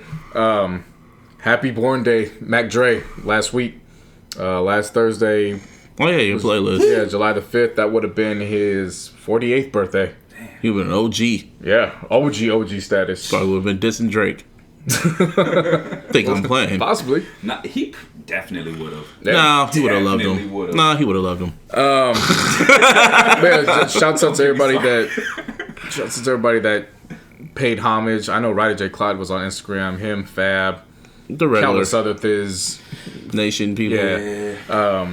And I appreciate everybody that gave positive feedback. I made a playlist to celebrate the day. It was 34 tracks for his 34 years of life. Nice. And I got good feedback on that, so appreciate What's it. up? I'm thinking about doing a Throwback Thursday playlist every week now, but I probably won't do it for a while because, like I said, I gotta get ready for this new JOB, so that's gonna take up some time. But predictions in the near future, I'm thinking about it. Well, what are your predictions for the rest of the year for when it comes to the culture of music and shit? If Schoolboy Q drops, I'm definitely expecting that to be a top 3 release of the second half of the year. Mm-hmm. Not overall, but just the second half of the year. I'm putting money on Gambino. I'm saying that Wiz Khalifa's Rolling Papers is gonna be my favorite album. Rolling Papers 2. Yeah, definitely. Does that drop this week or next week? I'm not too sure. Because it's either the 13th or the 20th. Yeah, no, I know it's coming soon. But I'm not exactly sure. I think it said the 13th? Yeah, actually, it was the 13th. That's probably gonna be something when we get back to the episodes next week for 96. That's probably gonna be something that we gotta pay attention to. I'm saying I know that's gonna be I have a real good feeling about it just off of Gin and Drugs, just off that one track. Hey, Wiz can come with it when he wants. Ever since he got that Fast and Furious money, he's gone. See, that's the thing. I have a feeling he's going back to his old style. I hope so. It sounds like it. Between that and 420 Freestyle. It's supposed to come out this week. Yeah. Oh, okay. All right, so that's gonna be something paying attention. I hope he has the Something New record with Ty Dolla $ign on there. He probably does. Remember that joint from last year? Yeah. That was a good record. Yeah. Let's see what else predictions I have. Another Young Bird. Hitmaker. Man. Hey man, Young Berg just he's quietly getting his money. Oh, and we're still waiting on the Ty Dolla $ign Jeremiah album. That's that's entirely produced by Hitmaker. That's if Jeremiah decides to fucking release it on time. Yeah. I'm just holding my breath. G's album comes out. I'm very I'm interested, but I'm looking forward to it because y'all up. I'm looking for. No, don't get me wrong. I'm looking forward to it, and I want it to be good. But what he's presenting so far, I don't know. I mean, hey, I still I played My Crazy Life for the first time in a while the other day, and that shit has aged really well. My Crazy Life's aged really well. Still, Brazy has surprisingly aged pretty well as well. Mm-hmm. But when it comes to other shit, I'm still gonna say a prediction about Drake. I feel Surgical Summer Volume 2 is gonna come. I won't put it past him. I feel it's gonna be bad for him. That's a little other prediction that I feel might happen while he's on tour. I feel that something's gonna happen because the shockwave. Because like I said, Push already dropped Hiroshima. He's gonna hit him with Nagasaki next, and that's gonna be the killing blow. Let's see. I can see that. I'm trying to think of it. I would predict that at some point, for whatever reason, Nicki Minaj will have to come out and give a public apology. To who? I just to the public. I don't know for what. I don't know when. But there's something that's going to take place where she and her PR people are going to have to tell her, you got to go out, you got to publicly apologize. That might happen soon after what her fans did to that chick. That's what I'm saying. So it may not even necessarily be her doing directly, but as a result of her name being attached to it, she may have to come out, issue a public apology. Probably apologize for how bad she's been acting lately. That'll be some funny shit. Right. Oh, we forgot one other person that might be dropping literally out the sky very randomly. Carter 5. Yeah, but y'all and now. No, I'm Dedication 6 came. Well, the hype for that came out, and I was like, I'm just saying. It might drop it might drop next month. The Wayne that we know was left in Rikers. And you can try to convince me otherwise, but the Wayne that we knew, that we celebrated all those years, that he's not here anymore. Yeah. He'd give it to you in spurts, like I've always said, but he doesn't have it with him. He didn't have it in him more to carry an album. It's unfortunate, but we'll see. He couldn't even make Dedication sound good, and the long lineage of Dedication. He keeps, but I'll give Wayne credit for keeping his name out there when he was in his little contract dispute. When he kept his name out there. He was in commercials. He was doing features. He kept his name out for a good 2 years. Oh no, yeah, everything that's what I'm saying. When he gives it in spurts, he has it. So if you bring him on for a feature, Undisputed, if you ask him to do the theme song, he at least will make it catchy enough to vibe with it. But when it came to the Free Weezy album, nah. You still didn't like the Free Weezy album. The Free Weezy album was not that bad, my nigga. No, it was. To you, that was trash. To me, that wasn't that bad. It wasn't good at all. Trash, man. Well, to y'all. What are you talking about? To y'all. The album wasn't that bad. It wasn't that bad at all to me. But that's just me. What's one song off of it? The one with Ty Dolla $ign. Yeah, exactly. Oh God. The one with Ty Dolla $ign. You gonna name and the opening name the leading candidate for the featured and the opening vocalist of and the opening song. The opening song. I forgot that. I haven't heard it in a long time. I haven't heard it in a long time. But I remember it wasn't that. I was left like even for decent or mediocre albums, I could go back. Yeah, because you have a memory like a fucking elephant. Damn right. See. Hell yeah. Hell yeah. So yeah. But other than that, I don't know what else to point out. But still to this day, the most mediocre project that I'll still bump at least every 2 or 3 weeks. Huncho Jack.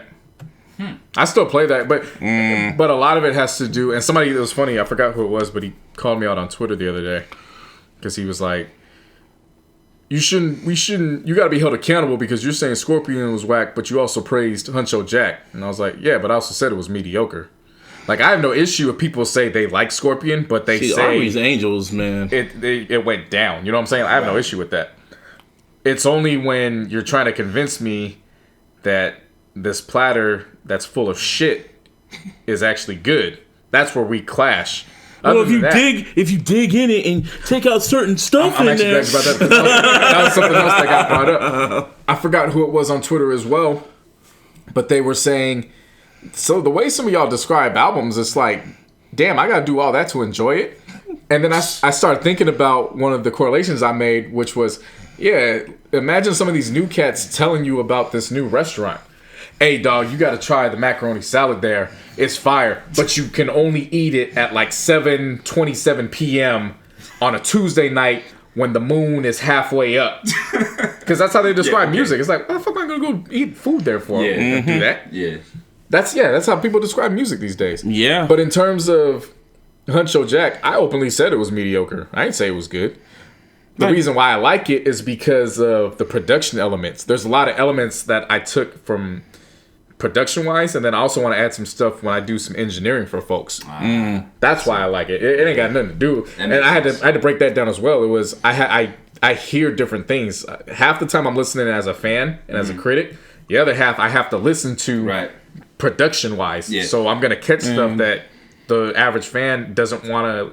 I wouldn't even say doesn't want to listen to, but they're just not looking for it. Yeah, they just don't catch it. Right. And you know all good and well. You've been producing for how many years? Shit, forever, bro. Yeah. Niggas not listening to music just to enjoy the music no more, man.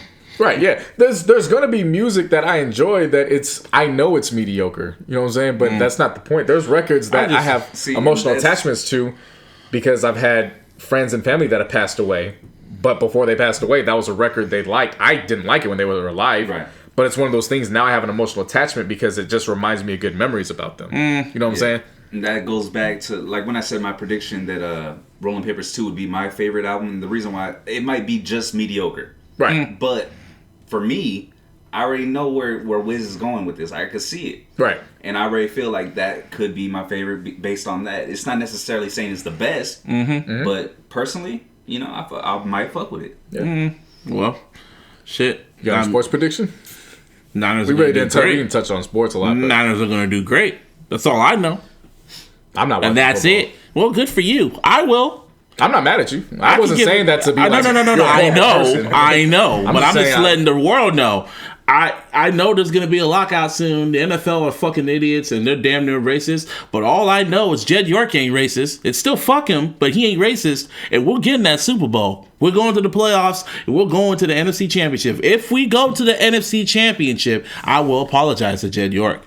And if we win the Super Bowl, man, I'll be happy. I'm just looking forward to opening tip-off for the NBA.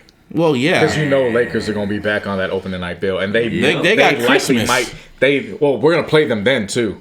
It's going to be just Christmas. because of the LeBron factor. Yeah. But see, the thing is, Lakers were always playing on Christmas. It didn't matter. But now we got the now we have a reason to watch it. Now the world has a reason to watch y'all again. Well, the thing was, I didn't watch last year because all of our guys were out.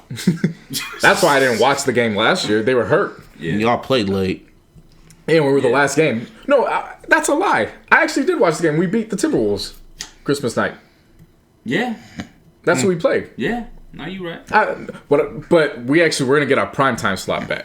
That's all that means. But in terms of opening night, we're gonna be back on that bill opening night. They actually might send us to Oakland. Because save that for Christmas. Opening night, I don't know. Save that for Christmas. Because the Warriors, the Warriors have to play that night because of the ring ceremony. Unless you're gonna send the Lakers away or play go against play Boston on the Pacific, that's 5 o'clock. 5:30. Who would you rather see on Christmas? The Lakers in Boston or the Lakers and Warriors? Ooh. Who would you want? I to would see? always love to see the Celtics, but LeBron's impact is probably going to be against the Warriors. But I would love the storyline between Kyrie and that. You ain't even got to ask me. The storylines. I would love to see the around. But what would you say? Opening night? I'm just saying opening night or Christmas. You got to choose one. Choose one. Okay, so see, if it's up to me, opening night against the Warriors, I'm cool with that. Yeah, you got to save the Celtics games for later. Celtics and you can't blow your load opening night. Celtics on Christmas though? Yeah, no, I'm down with that. Easily. Okay. What I'm saying is you can't. That would definitely be my pick because you can't blow your load with Celtics Lakers opening night. Yeah, that's a storied rivalry. So you can't just kick off. But then early. the story against LeBron's kryptonite against the Warriors. That's what I'm saying. That's why it's most likely going to take place on Christmas. What, Lakers Warriors? Not the first matchup. Yeah, I could still see that matchup occurring both opening night and Christmas Day. Yeah. Well, I mean, like I said, we do got to play them 4 times. I mean, right? Yeah, it's possible. But I would love to see the Celtics on Christmas Day. All I know is that my Niners are going to win a lot of games with my boy Garoppolo. Just like saying that. I'm happy for y'all. You better be. This is gonna be a good year for me. Yes, it better be. For me, it better be. Oh, I'm gonna be very angry again. No, I'm saying the Rams I'm a Laker fan. Man, fuck you. I'm a Niner fan. See, unless the Rams come out and just say fuck y'all. No, but then it's fuck you. They gonna fuck themselves up, man. Show all them hot heads. Mm-hmm. Yeah, but they got Wade. Who's the head of the defense? Bitch. Wade Phillips? Yeah. That's a defense coordinator he's proven he can handle hotheads and use them as his advantage. But all of them? He's proven. Look just historically. And I'm not saying that to try to make fun of you guys. I'm just saying in general, you have somebody like that, you got to pay attention to that. Yeah. Historically, but he's found a way to make it work. Well, it's still fuck him. Niners, nigga. And on that note, this was a mid-year review. Yeah. Mid-year review. It was what a year, kind of, so far. Basically, yeah. So far. I mean, at this rate, hell, hit us up on all our social medias to let us know what you feel like is what you like, what you don't like, who you think's gonna take it. Yep. Hit us all up individually. I'm JC No Hundreds. Y'all follow me, Mr. Busby 408. I mean 4 lowercase 08. Actually, right. Gotta make that clear. And beats be killing them. And then of course, if you really wanna get it cracking, that was the Twitter for me. Yeah. No, what I was saying was they could go to the official iLLogical Sense podcast handle, which is iLLogical SP. Yeah. Or you can hit us on Instagram at all one word, the iLLogical Sense. Been doing this for 2 years, people. Yeah, it's like you said on the last episode. We just got done celebrating. Gotta say it again. 2 years. Anniversary. Hell yeah. That's awesome. So give me a hell yeah. Give me a hell yeah. Hell yeah. Yeah, honestly, it's great. Just looking back on everything, that's an awesome feat. Yeah. We're approaching 100. 100? No, not 100. It's 100. That's how it's going to be spelled, too. 100. But 100. In big, bold letters, too, with, all that shit. Do you have any more predictions? That was the main ones. Whole ass nigga's going to be out of office by then. You think so? You don't think he's going to make it to next year? Nope. I hope he's gone. We all do. Fuck him. In the ass. Let's see. Yeah, I think I'm good prediction-wise. Everything else. We'll find out next week when we got Wiz drops. 6 more months left, man. 6 more months and it'll be Christmas. I wouldn't even say 6 months. We actually got 5 months. Look, remember, we got the cutoff. No, you and your cutoffs. Yeah, God, we ain't listening all the way to the end of the year. I am. I got vacations to do. Vacations to do. Fuck? You and your cutoffs, man.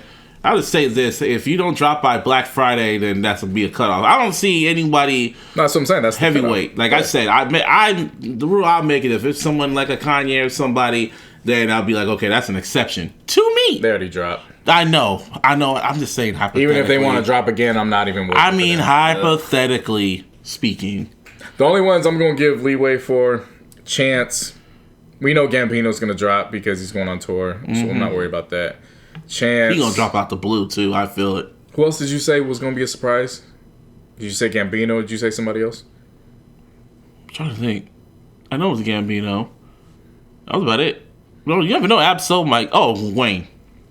But even then, Hey, Absol might drop an EP out of nowhere. As long as if it ain't any headliners or somebody, I think all the headliners already dropped. Right. If it's, well, I shouldn't say headliners. If it's not an established name, yeah, or at least a name I'm willing to extend it, Black Friday's the cutoff. Hey, man. We went past Black Friday, and we're not doing that again. And you know why we went past Black Friday. Only for you to get pissed off and end the final episode of the year. Hey, it was worth it. Really hot. Whatever. But this was like I said, that was it. This is it. Yeah, that Michael Jackson record is gonna be fucking charting too. Fuck that record. And fuck Jen York.